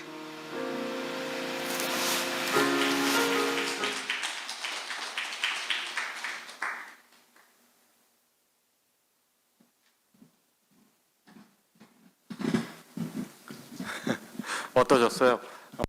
How was it? How was the message? I think his message was very helpful for me. I think he is like a magician. So I'd like to meet him to receive a further consultation. And next speaker is Mr. Lita Ghedini. Ms. Lita Ghedini. Buongiorno a tutte e a tutti, sono molto lieta di poter partecipare. Hello everyone, I'm very happy to attend this Slowness Forum. And I'd like to extend my special thanks to Professor Bon Son for inviting me today to this wonderful event. My special thanks goes out to Mayor of Jeonju, Kim Seung-soo, all the prominent participants, and those invited to this event. Bologna e dell'Alleanza delle Cooperative di Bologna. Che onore rappresentare I am questi anni. I am here Sono qui quindi per as the head of the Bologna Co-op. For the long time, Bologna Co-op, I truly hope that we can build further solidarity and cooperation between the Bologna Co-op and the Co-op here in Korea. I visited Seoul about 2 years ago to meet the cooperative officials, and I also met many university professors at the time. And through the opportunities, we reaffirmed our relationship between the cities here and the cities in Korea. Taking this opportunity, I'd like to explain current status of co-ops, and I'd like to suggest some numbers and data. And if possible, I'd like to elaborate on the value that we cherish. Through today's session, we hope. I'm going to also talk about the cooperative relationship between the co-ops of the two countries, two cities. Bologna Co-op makes up about 20% of the city's business community, and there are around 1,000 co-op active members. Co-ops active in the city of Bologna, and those co-ops are employing 80,000 people. Due to the pandemic that has hit us in the past 2 years, for the past 2 years, the total number of members has slightly decreased to around 5%, by around 5%. However, overall decrease in the number of cooperatives it was lower than that of private enterprises. As I mentioned,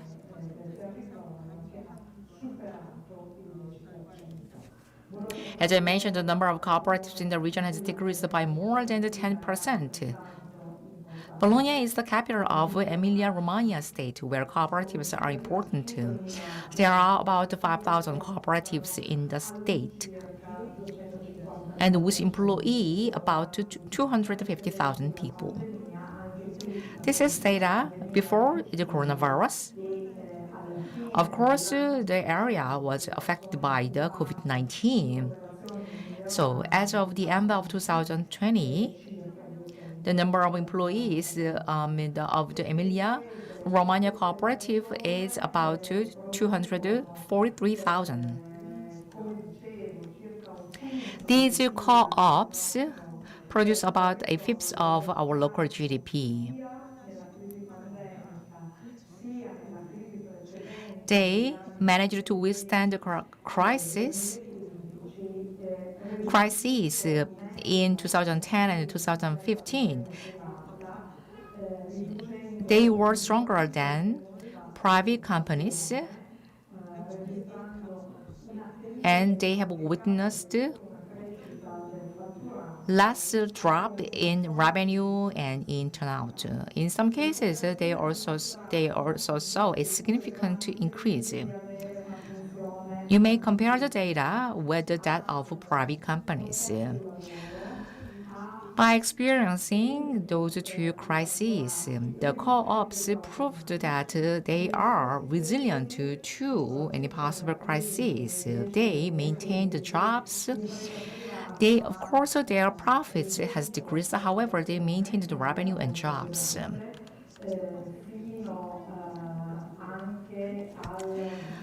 In the same period in 2010 and 2015, other private companies slashed about 17% of the total employees to keep their revenue. However, their revenue has declined and their profits increased. However, that was not the case in co-ops. Co-ops, they reduced profits but maintained jobs. This is basic characteristic of co-ops. Co-ops want to pursue to protect jobs across the generations.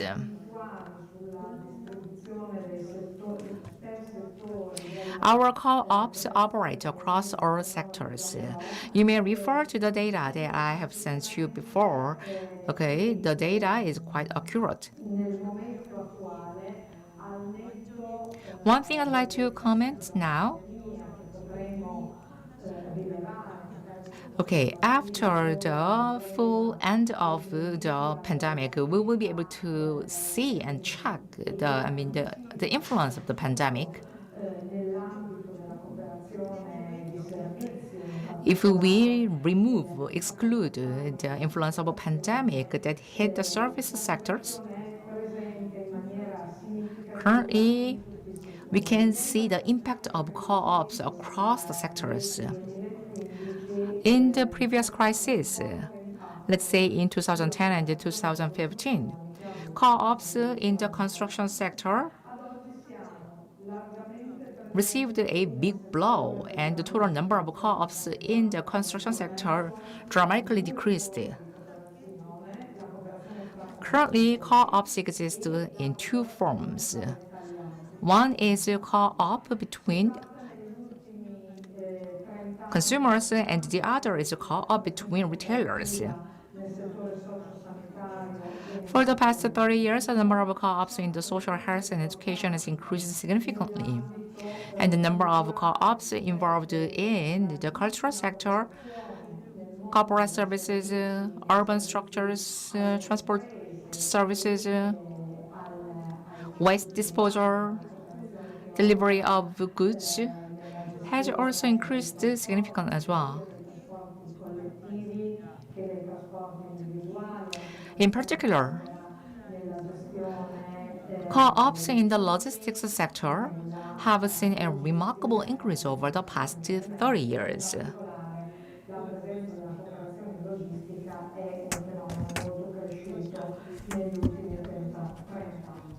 That is a significant phenomenon that we can check these days. And finally, a form of co-op that has emerged recently is so-called community-type cooperative. This is a complicated interactive cooperative.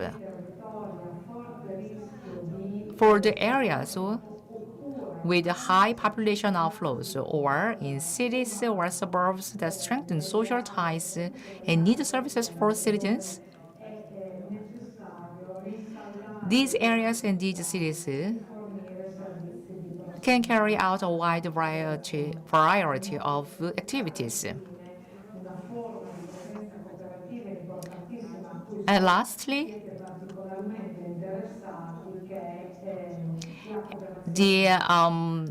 I cannot miss out a very important form, which is agricultural co-op.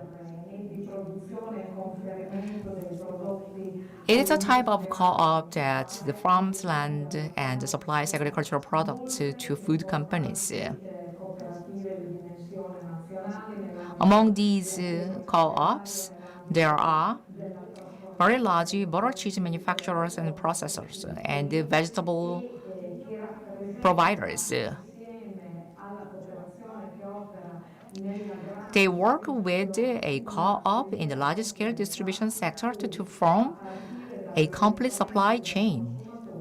By doing so, they can figure out the trend of consumers and set the right directions for the agricultural co-op. Agricultural co-op have made great strides in recent decades in terms of protection of territories and promotion of sustainable agriculture.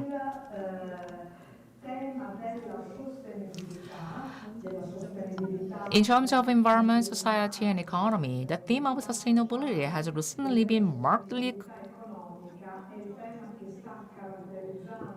concluded with the choice of co-ops.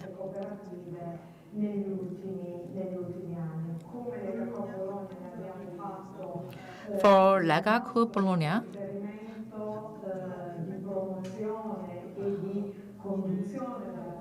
we represent the activities of co-ops, and we set the direction of co-ops, we plan for them, and in these activities, we put sustainability at the center. We believe that the principles of co-ops are significantly in line with the UN 2003 agenda. Accordingly,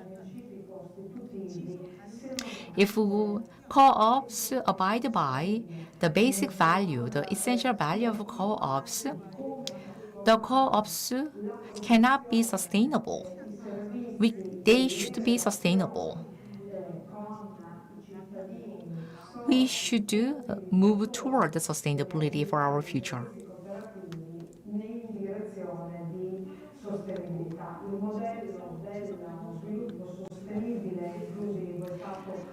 Inclusive and sustainable development model has become essential due to pandemic. Unfortunately, because of the pandemic and the lockdown policies, we had kind of restrictions in our activities. However, at the same time, we were able to realize that our human activities largely damaged the ecosystem, and our conventional ways of life is not sustainable for the earth. Because of pandemic, all the economic activities have been locked down. And because of the pandemic, many people, they were put in danger because they may lose their job and they may fall into poverty. We believe that we need to rediscover the value of social and economic values for all of us. So in that sense, to achieve the UN Agenda 2030, co-ops are becoming all the more important. The main goals of co-ops include generation of decent jobs, inclusive employment for the vulnerable and youth, and more structural objectives should include the reduction in inequality and improvement in income distribution. In addition, in order to restore the community, we should achieve our goal to make it more sustainable. To this end, we should build partnerships with all the stakeholders in our society for a common good. For this reason, I suggest that you also join those core campaigns. What is more important? What is all the more important?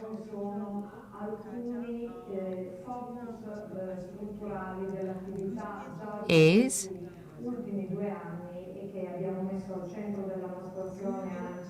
innovation in education, improvement in education actually, and education, citizens' educations. They can cover youth and the elderly, and digital education for the elderly who are suffering living in this era because of digital gap.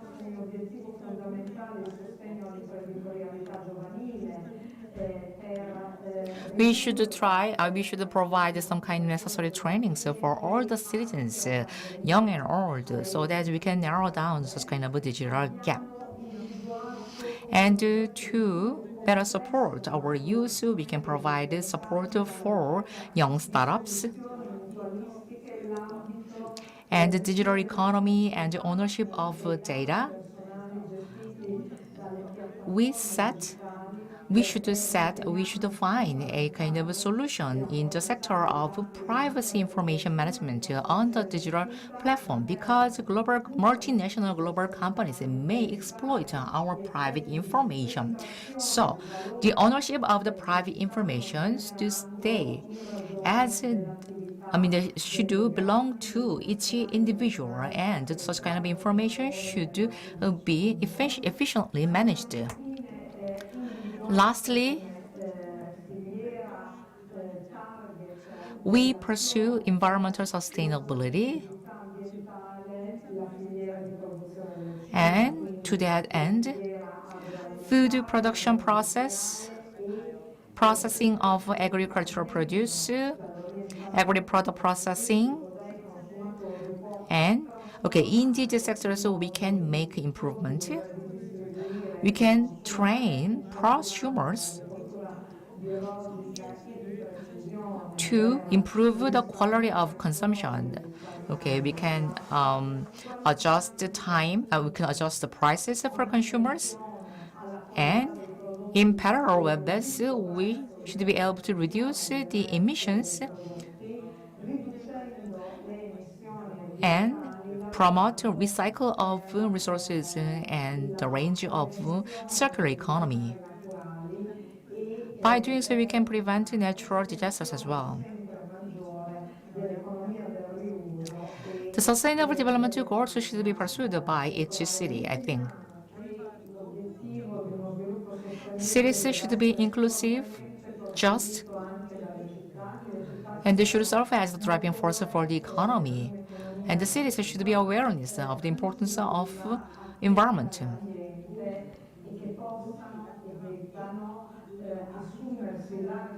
All the citizens in a city should be involved in this. They should be responsible for this, because the quality of city development is directly linked to the quality of the territory and the world. Thank you very much. We want to have an active discussion with you later on. Thank you.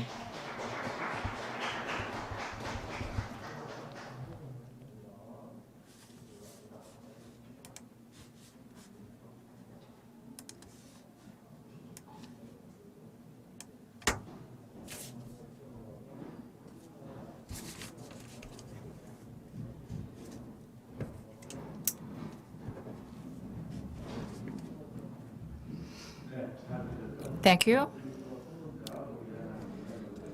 Now I'd like to invite the discussant to the stage. When everything is ready, we will start our discussion.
For about 20 minutes, we are going to have the panel discussion with these panelists. First, okay, Mr. Giorgio Olivetti will begin first. And okay, Mr. Olivetti, are you there? You may start your discussion. Thank you. 5 minutes will be given. Thank you. Thank you. Good afternoon. Thank you to Mayor Kim Seung-so, to my friends Bonson and Professor Yi Jiang. My role is to comment the notes and the contribution by Lothar Stuverts, slow down to speed up, how to manage your time and rebalance your life. Well, we all know time is precious, but today it is beginning to become the 21st century luxury. The Professor Stevert suggests us in this contribution to Jeonju Forum 2021 how to survive the speed with slow daily behavior, also introducing psychological issues. Interesting and enlightening is the metaphor of Eulen Spiegel, a character from German tradition, which explains why by going slowly, you can go further in the less time. The meaning we derive is what the Cittaslow have been carrying out every day in the world from over 20 years. Jeonju examples well explains that it's possible to be fast and slow while promoting the quality of life and the very essence of being human, innovation and respect of our history and culture. But the Mayor Kim Seung-song, in the speech, in the beginning, opening speech, are talking about the growing, but also the necessity to make a change in the slow direction. And also the practical experience in Jeonju, connecting the historic center to other neighborhoods. In terms of speed, we must now be increasingly carefully. An additional aspect of social injustice separates the elite and the neo slaves of the working class. No good for the future and the democratic institution. As we know, a typical expression in Korea is pali-paling. Oh, faster and faster. This is not just a motto, it is a symbol of the ransom of the Korean people, a sort of historical redemption. It's okay, but to live well and progress, we are well aware that we need balance, and that means creating a balance in the current trends. In the post-pandemic times, Professor Stevert helps us to combine theoretical research and the practical solutions in this term. Objective, rebalancing our daily life and effective time management. Oh, today the priority is a new quality of life for families, working women, young people, and the elderly. Pandemic has opened up new frontiers of civil solidarity and proximity. The community wins. Cittaslow also in Korea is the pioneer about that. Tunch Sawyer from Izmir remarked that the importance of the community is also for Cittaslow Metropolis project. The pandemic has opened, and so it is important that communities have re-emerged from the collective tragedy with a little more slowness and awareness of the value of life and value of time. Invest your time wisely, writes Stevert, like a modern Confucius, teaching us if we want to feel better, we should be very aware of the balance between work and private life.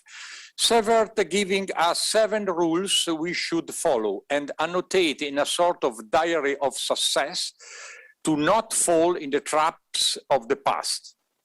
It is the dilemma of these decades, where mankind has almost definitively abandoned the balance of the past, but doesn't seem to have reached a new and different balance.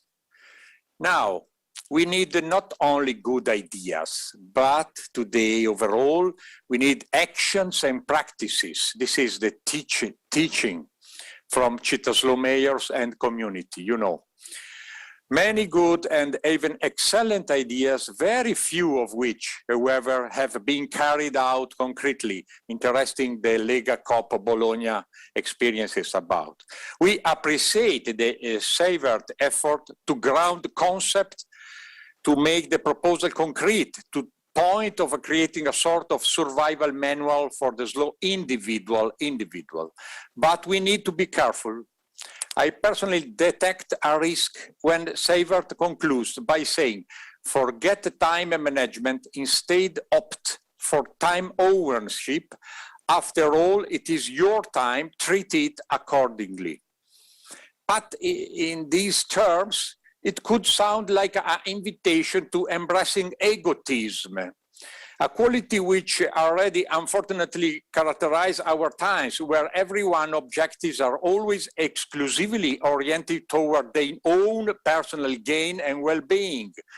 Continuing in this direction, we could theorize a slow elite, maybe a bit more lohas and a bit less slow. Let's not forget the individual model of time sovereignty, let's reclaim our time, can only be applied to the bored, oversaturated, internet-fed citizen of the so-called developed world, while slow culture is meant for everyone and belongs to everyone. Concluding, the problem of our era, as we all know, is the gap between we want, what we want to do, what really happens, and the time it takes. Lothar Savert suggests we get to work. We agree. No blah blah, Young said in Glasgow, you know. In conclusion, we could point out that his thoughts in favor of slowness and of an appropriate and human use of time is the transposition in the individual terms of what Cittaslow proposes and carries out for urban communities. Thanks to Lothar, you inspire us and we inspire you. Thanks and greetings to the mayor and friends Kim Seung-son. He said, open the door to the new world, correct. And to my friends of Korean Cittaslow Network, our Vice President Bonson, Professor Yang Lee. Cittaslow mayors and community are using the best their window in the history, transfer the experience and the positive slowness to the next generations. Thank you for your attention.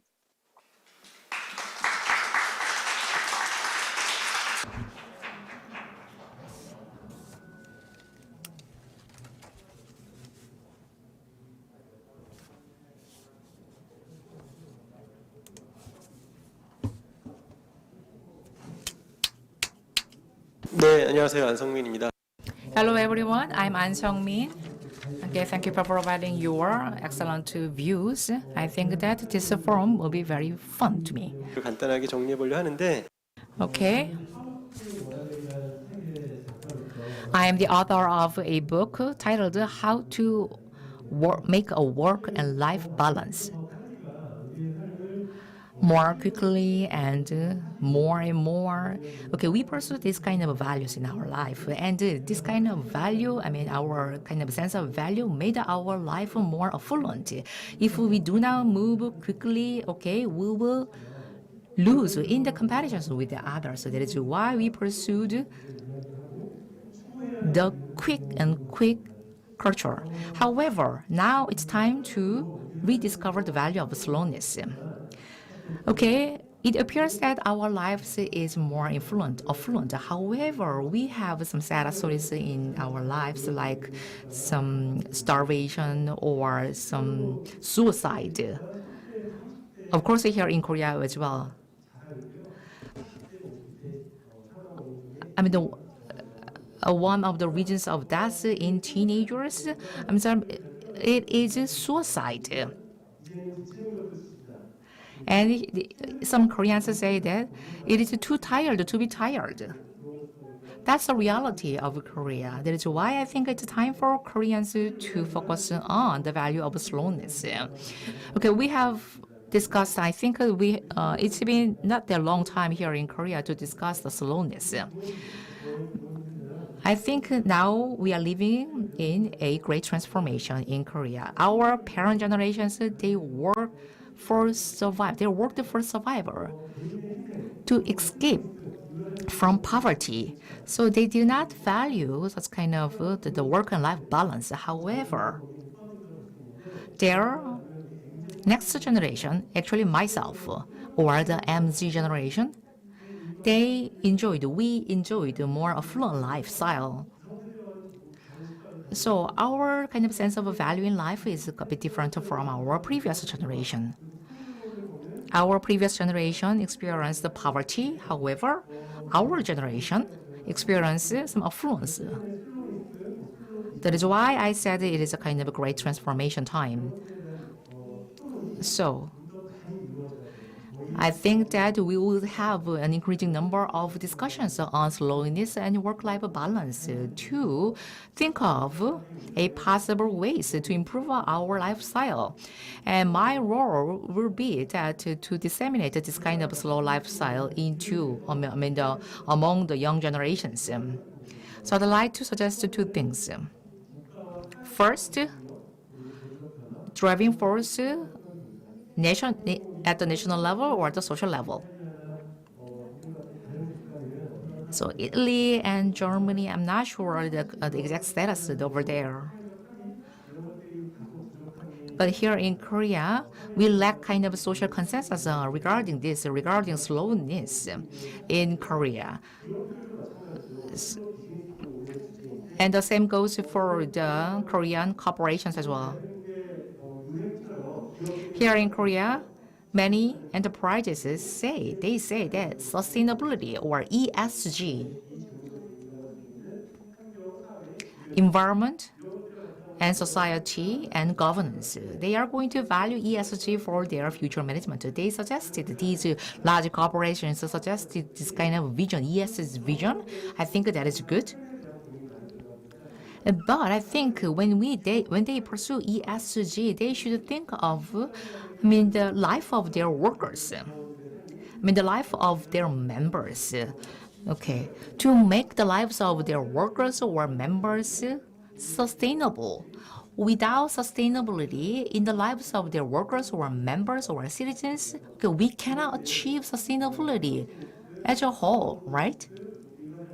Sustainability, slowness, and work-life balance. When we talk about this, that is why we should focus on each member of a group, big group, enterprise, or citizen, or city. Korea, okay. Koreans or other Asians, they said they sometimes talk about the low self-esteem. Some kind of humility was a kind of virtue of their life. So they wanted to be just humble, and that is why I think that they have, most of them have low self-esteem. But this kind of culture affected their mind, their mentality. So in many cases, we need to heal their mentality, their psychology. So, as mentioned earlier, analysis of an individual time or analysis of an individual's life should be done by individuals. So we should be on the front line in making progress. Slowness or slow business, I think the concepts of these are very good. When we just focus on slowness, when we just talk about slowness, I think there we will realize some gap between slowness, the concept of slowness, and reality. However, when we talk about slow business is something we should do to live our life, right? So slowness is a good theme to discuss. And the work-life balance, some may argue that you are just pursuing your own interest. we are living with others. Okay, when we talk about the work-life balance, I'm not saying that we should be selfish. It is about kind of leading our social life and my own private individual's life. We have our own rights, right? However, in Korea, we have not discussed much about the rights of workers or rights of individuals. This is not about being selfish. You don't need to think that way. So, let me summarize my point. You have heard of the miracle of Han River. After the Korean War, I think, in a short period of time, Korea has become one of the 10 largest economies in the world. Our parent generations, they made a great achievement. That is why we are now discussing this now at this session, right?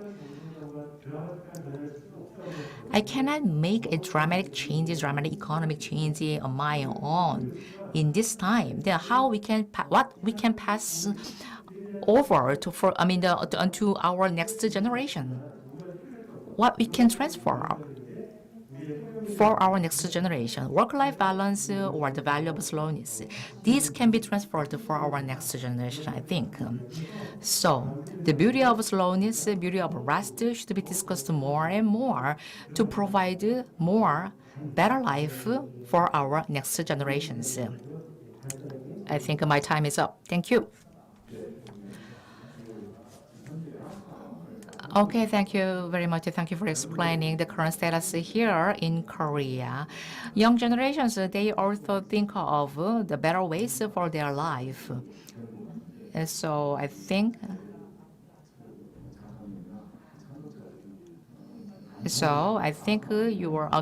your comment was very helpful for Mr. Jaibara to understand the current status in Korea. So after discussion, we are going to have the Q&A session, or we are going to provide the time for Mr. Jaibert to provide the answers. And next discussant, Mr. Hwang Young-mo, the fellow researcher of Jeonbuk Research Institute. Okay, you may start. Okay, I live in Jeonju. I'm a citizen of Jeonju.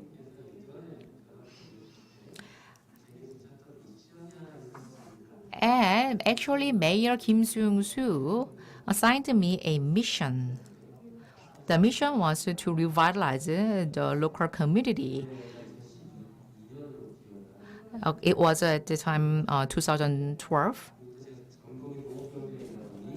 Okay, to build a more dynamic economic system in Jeonju.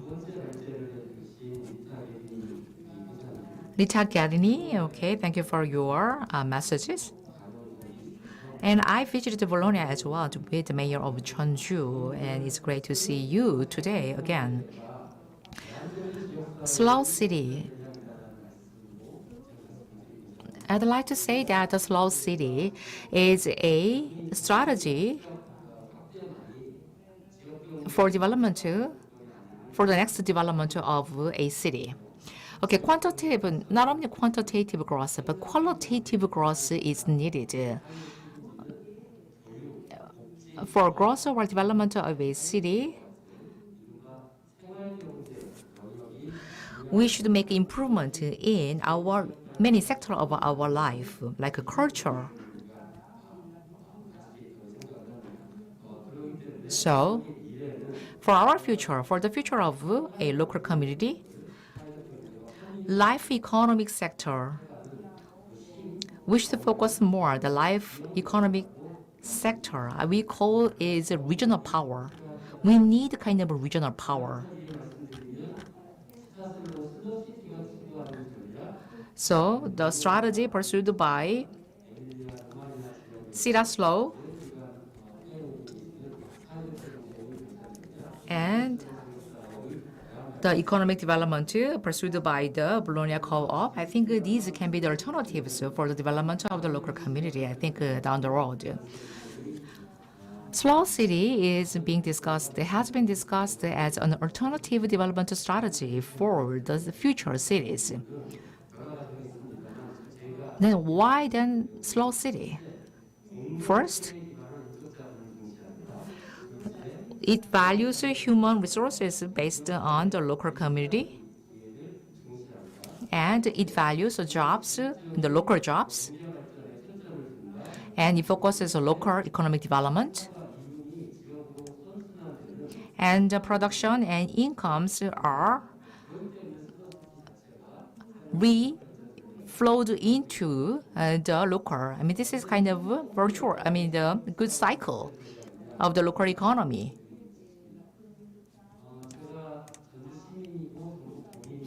Okay, as I said, I'm a citizen of Jeonju. And in this province, Jeollabuk-do province, okay, we had some pain a few years ago. At the time, a large-scale company, the company closed its factory located in this area. When a big company closed their door, I mean, their door of the factory, that seriously affects the lives of local residents. Some of the residents cannot lead us, cannot enjoy their basic life. That may compromise the quality of their life. Or the closure of the factory may ruin the local market. That is why we focused on a new alternative strategy. So local residents should do.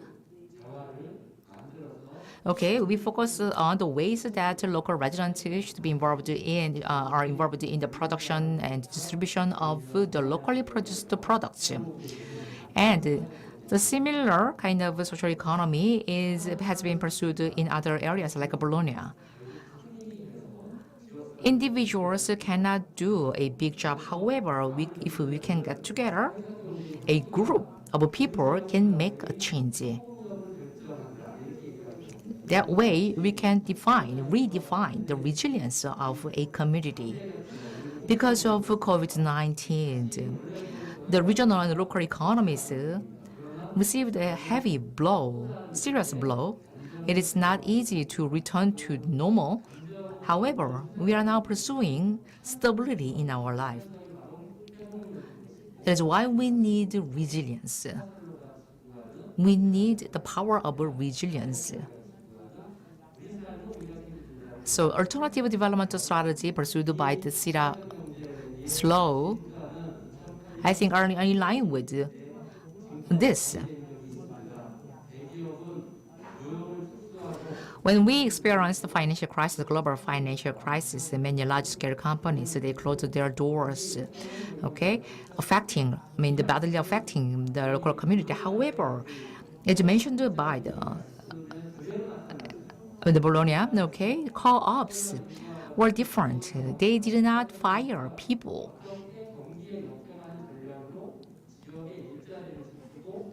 So, even if the economic trend at the time was very bad, the co-ops, they managed to maintain their jobs, the jobs of people. So, Slow City, it's time for us to take the value of a Slow City as an alternative development strategy for a city. So, it is not about just getting certification of slowness. Slow City, okay, should be set as the alternative development strategy or solution for cities. So that way we can better pursue slowness, slow city, or slow business in each different category. And slow city, okay, in this campaign, residents should be actively involved. We may form a co-op regarding this so that many citizens can be involved. Lastly, we will be able to build a local network, and like Jeonju City, local governments may provide support for this. Okay, that's it for my discussion. Thank you. Okay, we have discussed kind of social economic kind of structure in our in Korea as well. So slow city model will be important in this regard. Thank you very much for your discussion. And the last discussant is Mr. Lee Hong-nak. Okay, please start your discussion.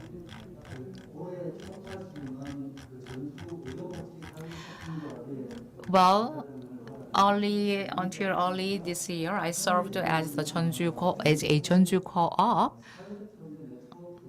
Currently, I am the president of the Jeonju Social Economic Network. Actually, I founded the network.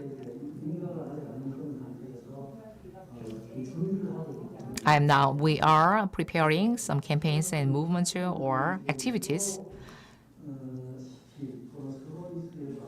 regarding slow city and slowness. Okay, I think I have a little idea about slowness or slow city. But one of the themes of this forum is a slow business. And I think a co-op is one of the representative cases of slow business. That is why I think I am here for this discussion.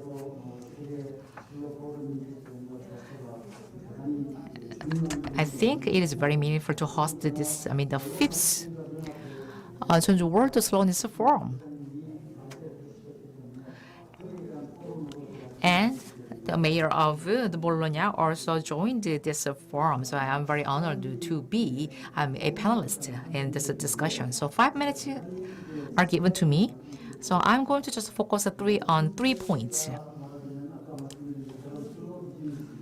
So the theme of the forum is slow business, and one of the representative slow business is co-op. So Ms. Gadini mentioned the important points, and among them,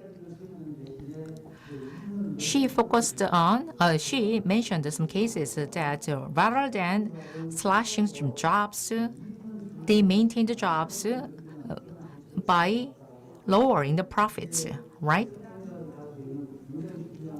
I think that is a significance of co-op. In 2012, the UN set the year as the year of co-op, and here in Korea, the National Assembly enacted the relevant act.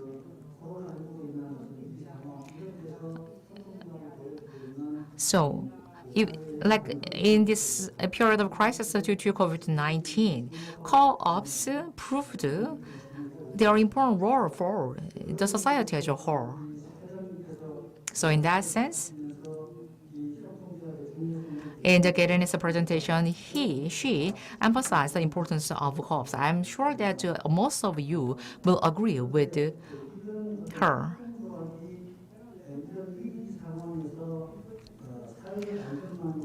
So co-ops may serve as a social safety net during the crisis, and what made it possible then?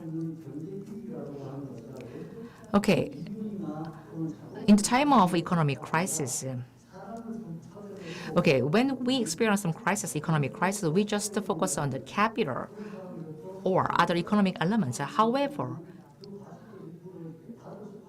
we should, I think, we should see the importance of people. When our growth is not possible due to economic difficulties, especially in those times, they neglect the importance of jobs, they neglect the importance of people. And naturally, because of economic crisis, the social safety net cannot function properly. So the socially vulnerable, they became a serious victim.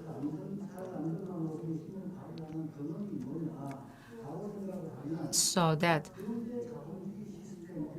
I think in the modern capitalism, we just focus on the competition and the efficiency. However, co-ops do not focus on the value of competition or efficiency. They focus on coexistence, co-survivor. That is why co-ops can be strong, under the crisis.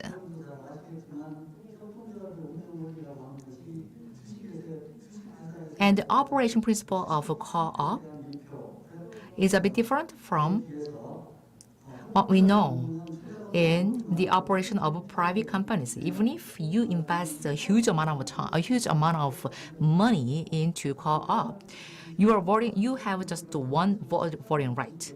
It's different from the principle of private corporations. So, in a sense, co-op is, I think, the representative case of slow business. So, in that sense, the theme of today's forum, slow business, is very meaningful. And second point is, the theme is slowness.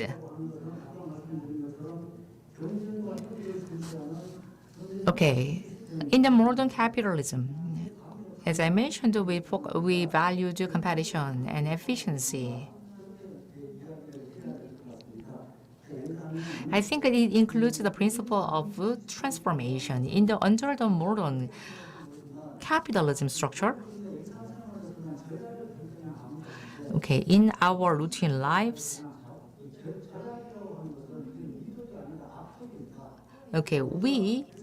under the capitalism, we value consumption more than saving some items. Consumption is a virtue of capitalism.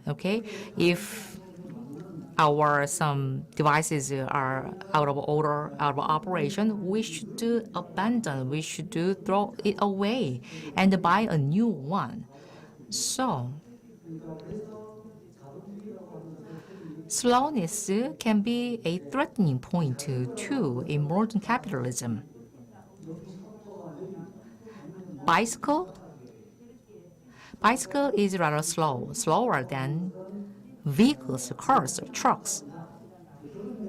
So, in the capitalism, we say that if you stop, you will fall down. So the concept or the value of slowness is a bit, it does not, fit for the modern capitalism. However, now it's time for us to see the value of slowness. Why is that? It is not just about being relaxed in our routine life in a city.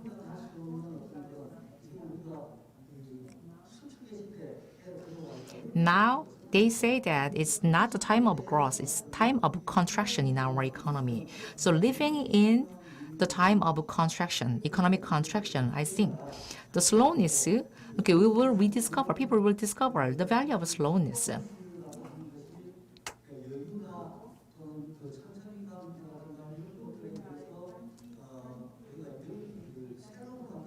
So,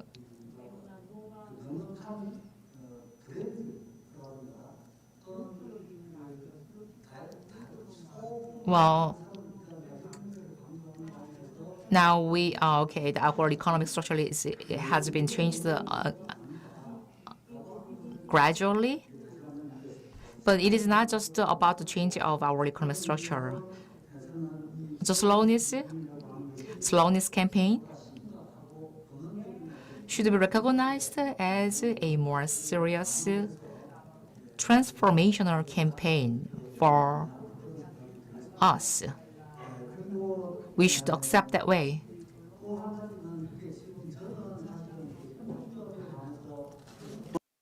So I focused on the cooperatives and then talked about that. But current era has many issues. Thinking about those issues and problems, I'm not sure whether you think about those things, but the kind of challenges and the tasks that we need to address, which will be the first one that we need to address, which is the most important thing. Maybe the unification between the North and South Korea is an issue. Also, the nuclear power plants is one of the issues because we already witnessed what happened in Fukushima in Japan. So, in terms of nuclear power plants, there is a risk as to whether there will be a certain accident from the plant. That could be really serious if the certain accident happens. But from certain perspective, the issues like the climate change, as maybe I am repeating the same thing that you already know, but since the Industrial Revolution, 300 and 400 years have passed, and the average the Earth's temperature goes over the 1.5 degrees Celsius rise, and we are going to enter into the brink of the disaster, meaning that all the living things in the earth is going to be extinct. That's much we are pretty much under threat. So thinking about that, through the cooperatives, we can talk about the local safety in the communities. Maybe that's a little bit too. It's not very much thinking about our immediate concerns. So, due to the climate change, after 2030, what is going to happen? After 2050, what will happen? We cannot predict what is going to happen and by then, but we need to be very much conscious about what will happen in the future. So that's why G20 summit talks took place, and they made certain decision against climate change. If we can address those issues and overcome this crisis, we don't have to just push for the economy and efficiency. Rather, we can promote the logic of the cooperatives and slowness so that we can create the world where people can harmoniously live with the nature environment. So if that is the case, what would be the meaning of the cooperatives? And also, from their perspective, and in the case of Bologna in Italy, maybe 5 to 6 years later, the South Korea is going to enter the super aged society. I'm not sure whether Italy entered the super aged society, but Italy also faced the aged society, aging population. But when you look at the case of the Bologna, there must be certain accumulated knowledge and know-how in terms of addressing the aging population. And also due to COVID-19, I'm very sorry that we are not able to have all of you in person, but taking this opportunity, I would like to ask about the Bologna's the cooperatives in terms of contributing to the local society, local community, centered on the human-centered economy is the one that they converted it to. So from the perspective, how they were able to gather the muster, the efforts or energy from the citizens. So I really want to listen to the motivation on driving forces of the local residents creating the cooperatives in Bologna from the Secretary General, Rita Ghedini, from the President of Lega Coop. So we need to start the discussion in full swing. Maybe there are good opinions and comments from the panelists. So I'd like to hear the answers and comments from the speakers about to the questions about the panelists. So let me turn to the Mr. Writer Lothar Zayveret. How do you feel about these comments from the panelists? Please answer the question. I'm very inspired, and I appreciate all the comments, and they were very helpful and inspiring. So I have a new idea to improve the situation of work and life, and if you like me to present it in 2-3 minutes, I would go for it. Is this okay if I do it, or it's about interval working? 네, 2-3분이면 좋습니다. Yes, 2 or 3 minutes is okay. Please go ahead. Okay, thank you. So it's here I am. I call it the interval week. Are you still working? Are you already alive? And my co-author and I were inspired by SAP, the only company from Germany who is still in the list of the 100 top companies of the world. And so the idea is it's not rhythm, it's not time management, it's rhythm. And the basic idea is if you manage to schedule your working hours with your inner biological rhythm, you live healthier, you are more productive.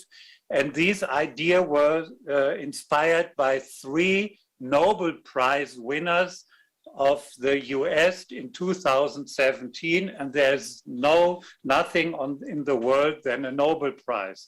So they made new researches about rhythm and chronotypes, and this is a major German magazine who also had this as a type story, and they have 4 chronotypes. For upper left is the lion who gets up very early, is full of energy. Then we have the bear in the upper right who sleeps longer.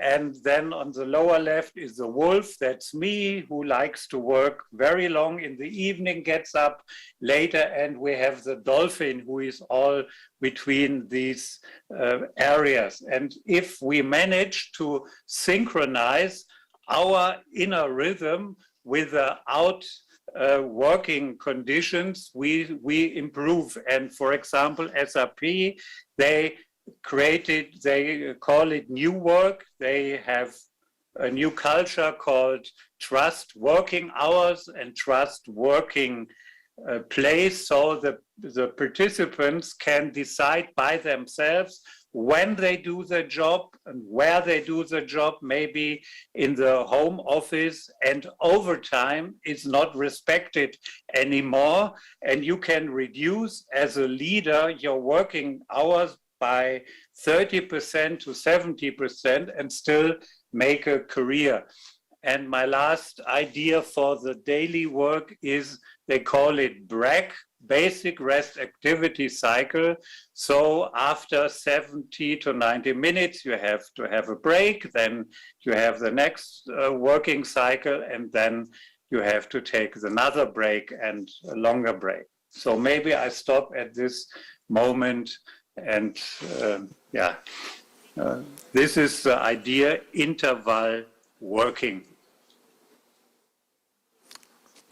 Thank you. 감사합니다. 예. Thank you very much.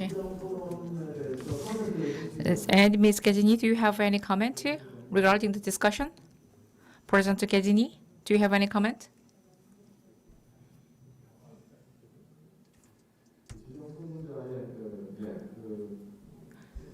Kejini, please turn on your mic.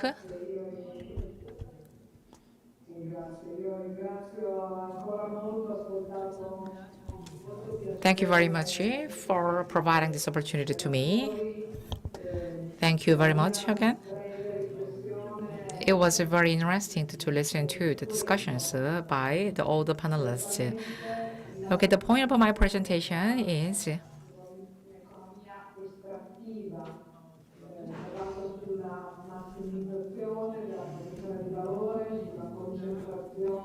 now we are living in a capital-oriented economy, and that deprives us of the basic value, concept of value, and our economic system has been monopolized by a handful of people. I think the same goes for the Korean economy as well. So rather than just pursuing profits, okay, we have just had some economic structure in which we only pursue profits. However, we now need a way or a solution to reverse the trend. And one of the ways can be, okay, there can be various ways.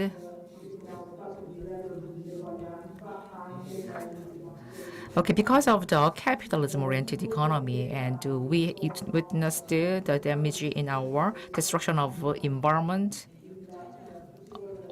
or shortage of resources, and we are facing some serious climate change crisis. Our next generation will have a more serious risk right down the road. So slowness, the concept of slowness is in line with the value pursued by the co-ops. So slowness is about moving slowly, but with passion. It is to establish the value, the kind of essence of value, focusing on people. It's not just about the liberal economic system.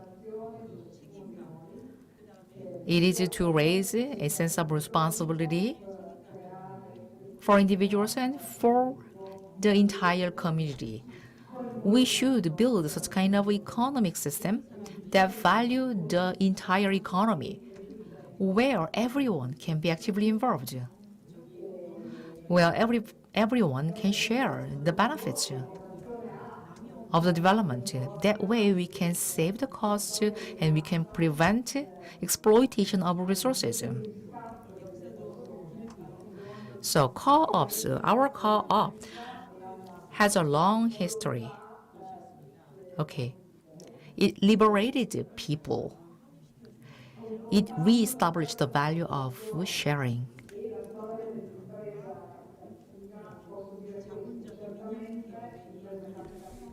So I said that you may compare the cases of co-ops and the cases of private companies. Under the current monopolized economic system, what is the one that really protects us? That is co-op. That is a co-op has a longer history because it has a different DNA from that of private corporations. It has a DNA that considers our next generations. It is about recovery of our human nature. If you have any further questions regarding my presentation, okay, I'm going to, of course, please ask the question. I'm going to provide my answers.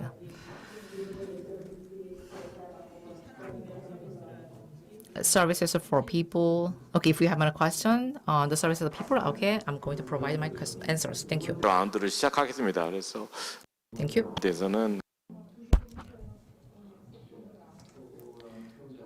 So each panelist will ask one question. So let me turn to the Professor Hwang Yeon-mo. So please let us know to whom you are going to ask question, and then ask just one question, please. So I'm going to turn to the President Rita Ghedini. I'd like to ask question to Mr. Rita Ghedini. So you talked about the Bologna. Bologna has similarities with the Jeonju.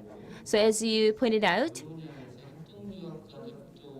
so cooperation between cooperatives, there is a kind of association federation system you have. So the two kind of 40% of the entire production is taking place through this cooperation of the cooperatives.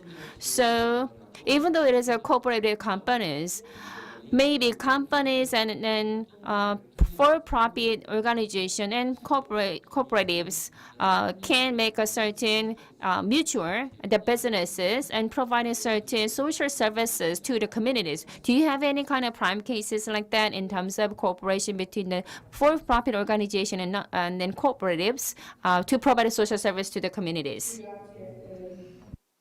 Chiedo per quanto tempo per risposta. How many minutes, okay? How long I have for my answer? 3 minutes? 3 minutes will be given for your answer. La Bologna è un po' più piccola di Jeonju, però la cooperazione sociale qui si è sviluppata quasi Well, the Bologna Co-op, the Lega Coup, was founded about 40 years ago. And it has two forms. One of them is to provide services for people.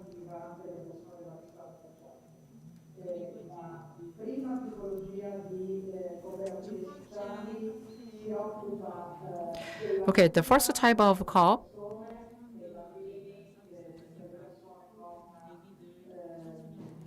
is to provide services for people, for infants, children, youth, or for the disabled or the elderly. We have many the senior citizens in Bologna. About 1/3 of the population in Bologna is over 65. And among them, about 10% is over 80, which means that we have a large number of the senior citizens. So this kind of operation, services for people, is good to care these citizens. To this end, we cooperate with the city. We utilize the funds of the city to provide the necessary care for citizens. We sometimes visit each household to provide this care.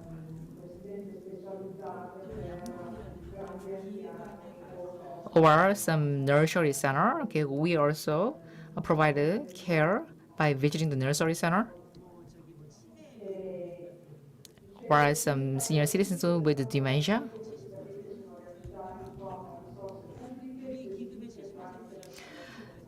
So actually, the funds of the co-op is from 70% of the funds for this co-op activity comes from the city and 30% from the private organizations.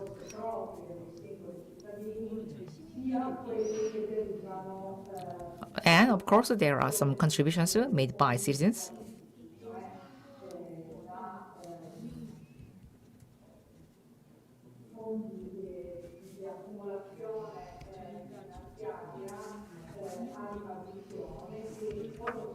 Or we have accumulated kind of financial, some kind of money, financial funds to utilize.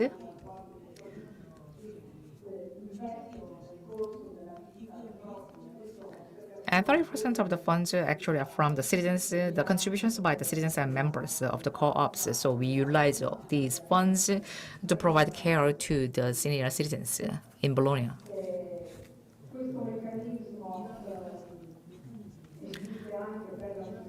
Okay, this is the mechanism we have. And this mechanism also applies to the youth, the socially vulnerable and youth.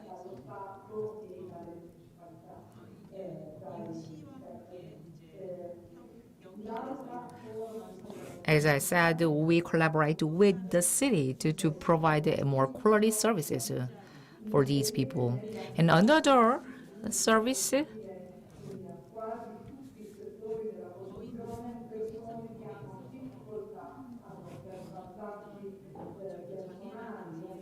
in the job market. Okay, there can be socially vulnerable in the job market. So we are making an effort to bring them back to the job market. this is a kind of inclusive job creation market. almeno il 30% di soci svantaggiati e attraverso modalità di produzione slow So, okay, the beneficiaries of this system, this program, about 30% of the beneficiaries of this program are socially vulnerable, socially weak people.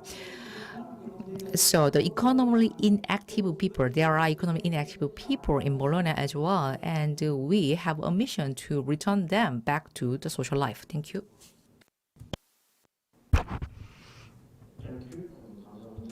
Thank you very much. So let me turn to the Senior Research Fellow An Sang-min. Please ask one question. Let me turn to the writer Lothar Jaibert. So you are using the 24/7 with the work and life, but it seems like a zero-sum game, because if you spend more time with the job, you don't have much time for life. So my ultimate question to you is that since we have a mayor of the Jeonju city, and also we have many high-ranking officers who have a decision-making rights, so in order to make a kind of balance for work and life, not by individual, but by the government and public officers, what kind of measures and policies they need to create so that individual citizens can enjoy their work and life balance. So could you recommend one measure that could be provided by the policymakers and high-ranking officers? Yeah, we had a slow city in Germany who put a lot of these ideas into practice.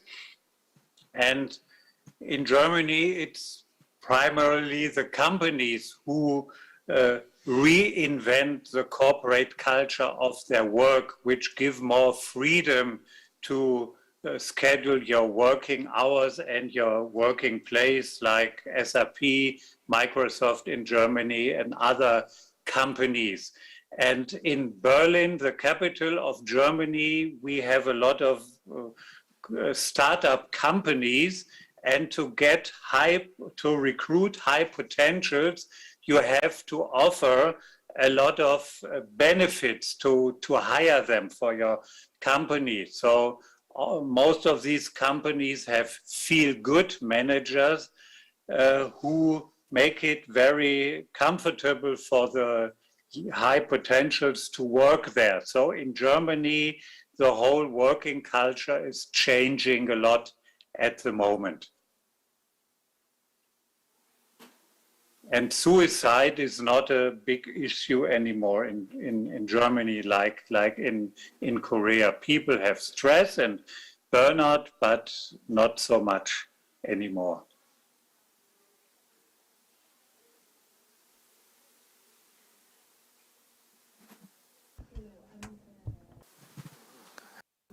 Thank you very much for your answer. And lastly, I'd like to hand over the mic to Lee Hong-nak. Okay, this question goes to President Gedini, Rita Gedini.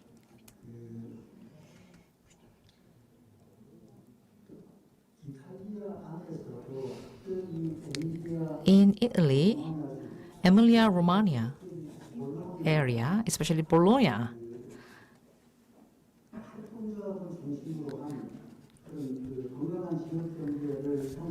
Bologna had set the direction to make a healthy economic model centering around co-ops. What made you to take this turn? What made you to focus on the importance of co-ops? What was the driving force of this change in Bologna? Can you provide an answer? Thank you.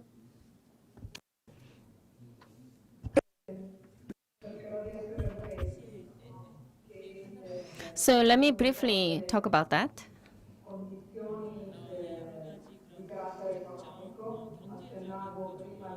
There are certain specific economic conditions available, yes. In the early 1900, Emilia-Romagna region, in particular Bologna, it was very poor. under poverty, they relied on the agriculture and farming. And farmland, most of the farmland belonged to the few. So the first cooperative was starting from the poor farmers. I mean, very small and then poor farmers. They are the ones who started cooperatives. So the wage conditions and job conditions, they wanted to improve those conditions. That's why they created cooperatives as a concept. So early 1900, first cooperative concept was formed. And then this kind of cooperatives have been evolved continuously.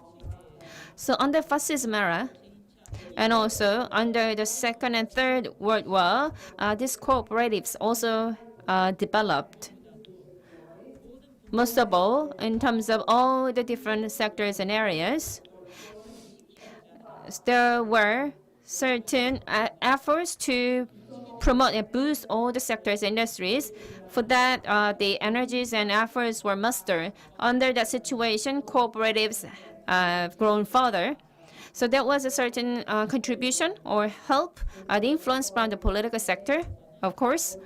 So in this region, for the past, over the past 10 years, mostly, so Socialist Party was the main party in the region. Socialist Party, or it's similar to the Communist Party. So the profit distribution is the value they believe in. So the kind of economic theory was kind of overwhelmed, or the mostly controlled in that region under these conditions of culture. There was a high participation of the citizens in Bologna. That's the same for the Emilia-Romagna region. So that's why in this region, more than any other city in Italy, volunteer groups, number of volunteer groups are more than any other city. So you can see that the higher citizen participation in the Bologna and Emilia-Romagna region. So this kind of a private organization and private movement is pretty much a lot and greater than any other region. And also the ideology of democracy has been spread across the region as well. So due to thanks to the citizen participation, in terms of policy making, citizen participation is a must required, and their voice should be heard.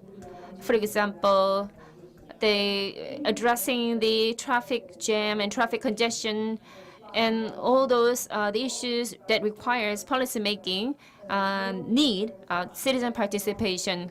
In particular, there is a certain interesting fact. So since several years ago, so workers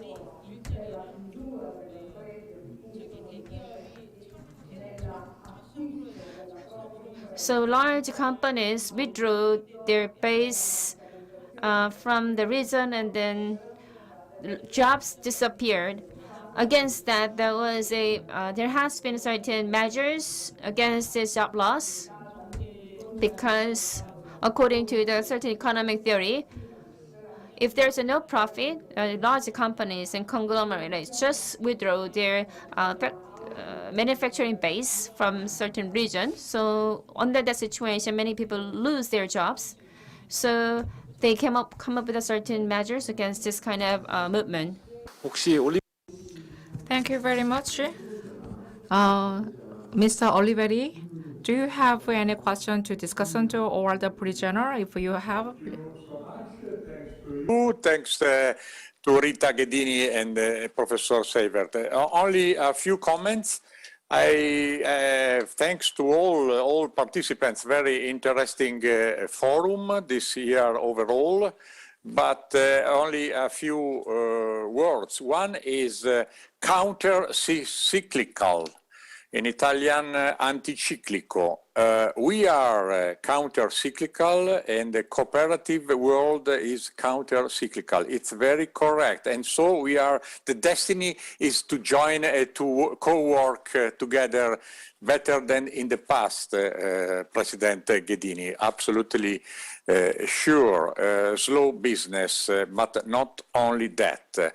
The second word is cooperative community. Community is another key word, cooperative of the community, energy cooperative. The community is the base of Cittaslow experiences from the last 23 years, absolutely in the world. Community needs to take time to take your future in your hands. The good relationship between the mayor and the citizen. The community is also the co-decision and co-work. And it is so important, very important to give future. Third is the ground, to ground the good and best ideas. Stop a little bit the theoretical debating and put time, our time, to work, to do concretely in practice way what we have thought. And so services for the people, telemedicine, for example. There are a lot of little villages in the mountains, in the hills, in Europe and everywhere in the world, applying the Cittaslow perspective to give new services, using the new technology, using the new also approaches, to give new services in the territories, not only in the center of the big cities, but also in the peripheries, in the neighborhoods, and in the hills, in the mountain, in the coastal, in the little highlands, and so. It's one of the key concepts of Cittaslow. It is combining the development with the social justice for all, not only for one part of the population. And last is the model of Cittaslow. It is Cittaslow time, absolutely, because we are working with active citizenship. We are working with social shared responsibilities from the beginning, and also from the Korean network and from Jeonju, but not only, from all the towns and villages and cities in the Cittaslow world in Korea. We have a very interesting experiences, and I am very confident that this structural interesting connection with the cooperation experiences worldwide, it could be very interesting also to have a step forward on. Thanks. Thank you very much. So you summarize all these things up very well. So I think we are approaching the closing time. So now I'd like to turn to the Bong Son, the president of the Cittaslow Korea Network. I'd like to ask him to conclude. So let me summarize what has happened in this event. So please turn to refer to the page 119 page. So writer Lotus Seibert from Germany, he talks about the slow down to speed up. So if you want to be successful and achieve your purpose, you need to go slow down. Without any recovery, you cannot become very successful and achieve your vision. So that was a book published in Korea. In that book, there is a study and the content of the slow biz. So when I say the slow biz method, it's a slower. A slow biz means that slower but better working people. So it means the person who are slow but working better, because when you are slowed down, you can come up with a very productive and creative outcome. So many modern people are trying to keep up with the speeds that the society require, and also they are working in order to fulfill the demands of the others. But the speed is accelerated, and in digital society, the life speed is way accelerated. So it is important for you to find your rhythm that is a well-being. So the problem and issue is that the acceleration of the humankind has brought about the COVID-19 as a pandemic. That's an overwhelming idea.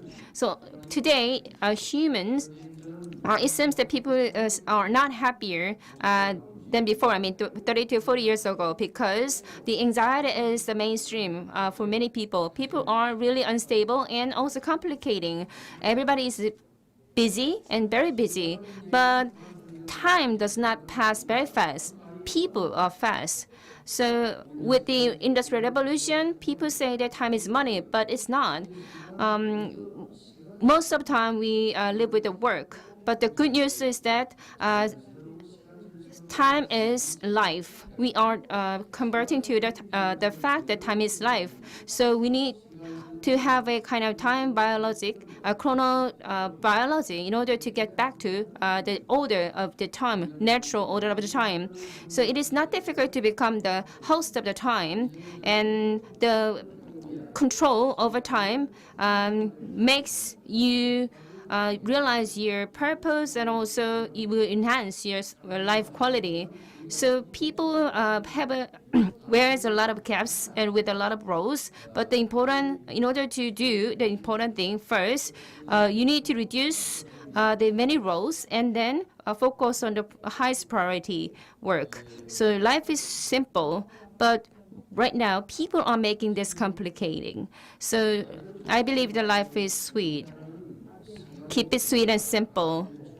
So people just stick to the concept that life is money that happened before, but now through the maturity, we need to focus on the life as a time as a life.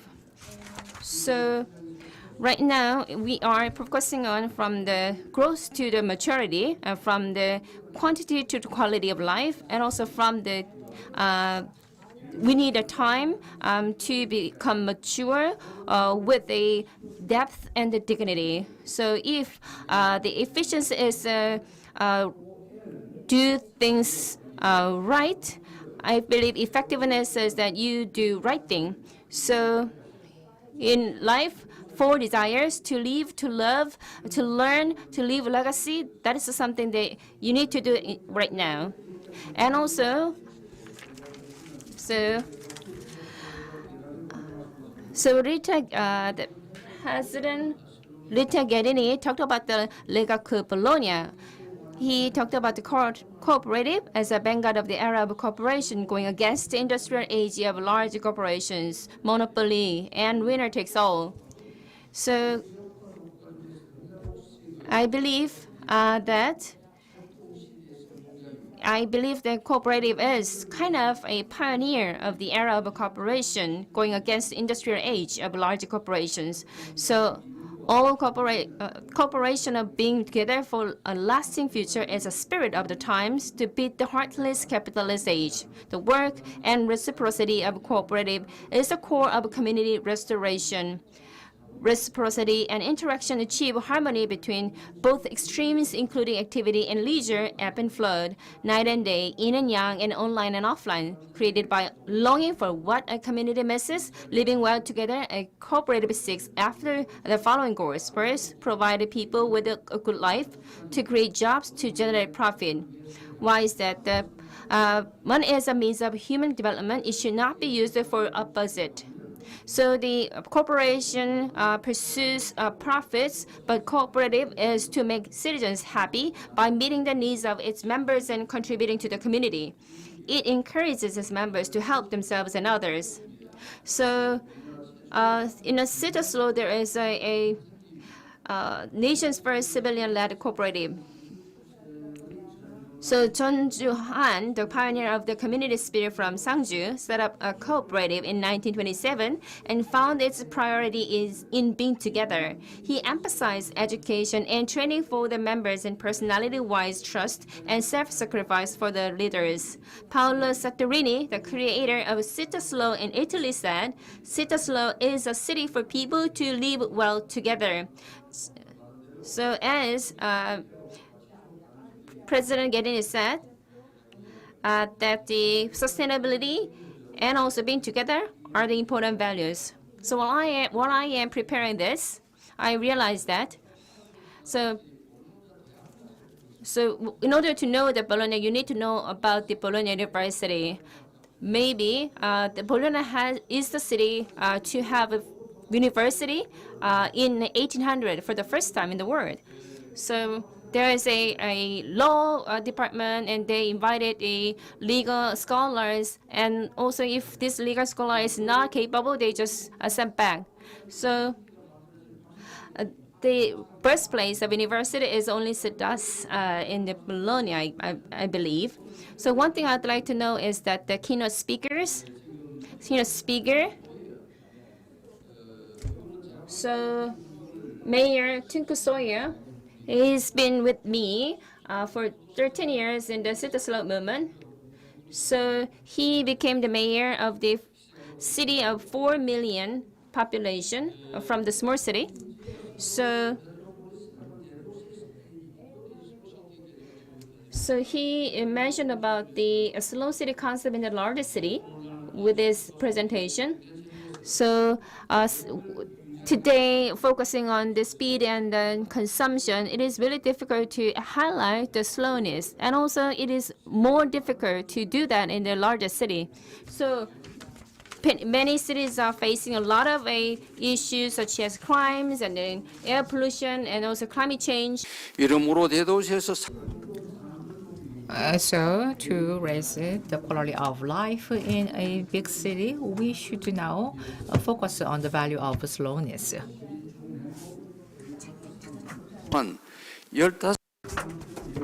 So we have studied 15 points in this regard, and that we are now discussing with many representatives of the cities.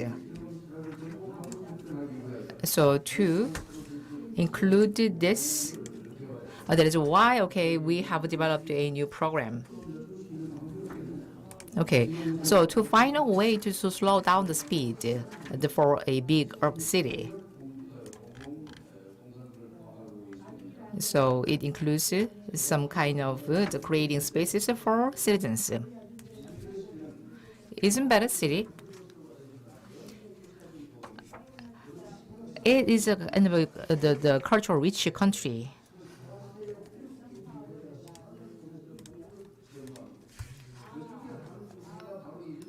The Izmir city has a church, the culturally rich, the church there.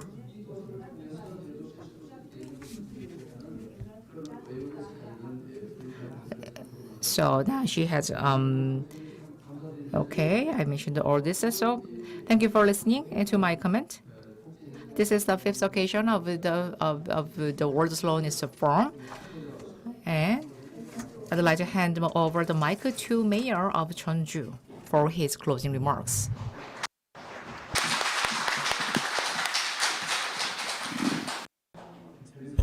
So did you enjoy time?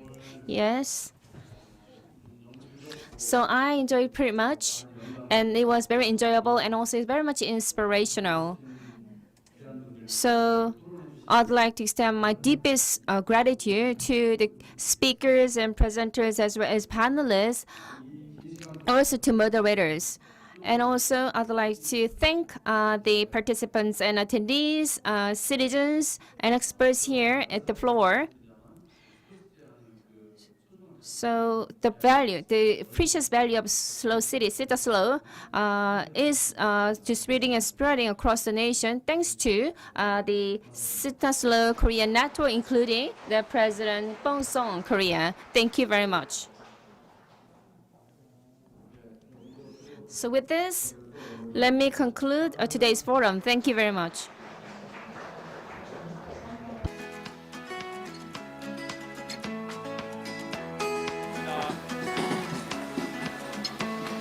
Oh, yeah.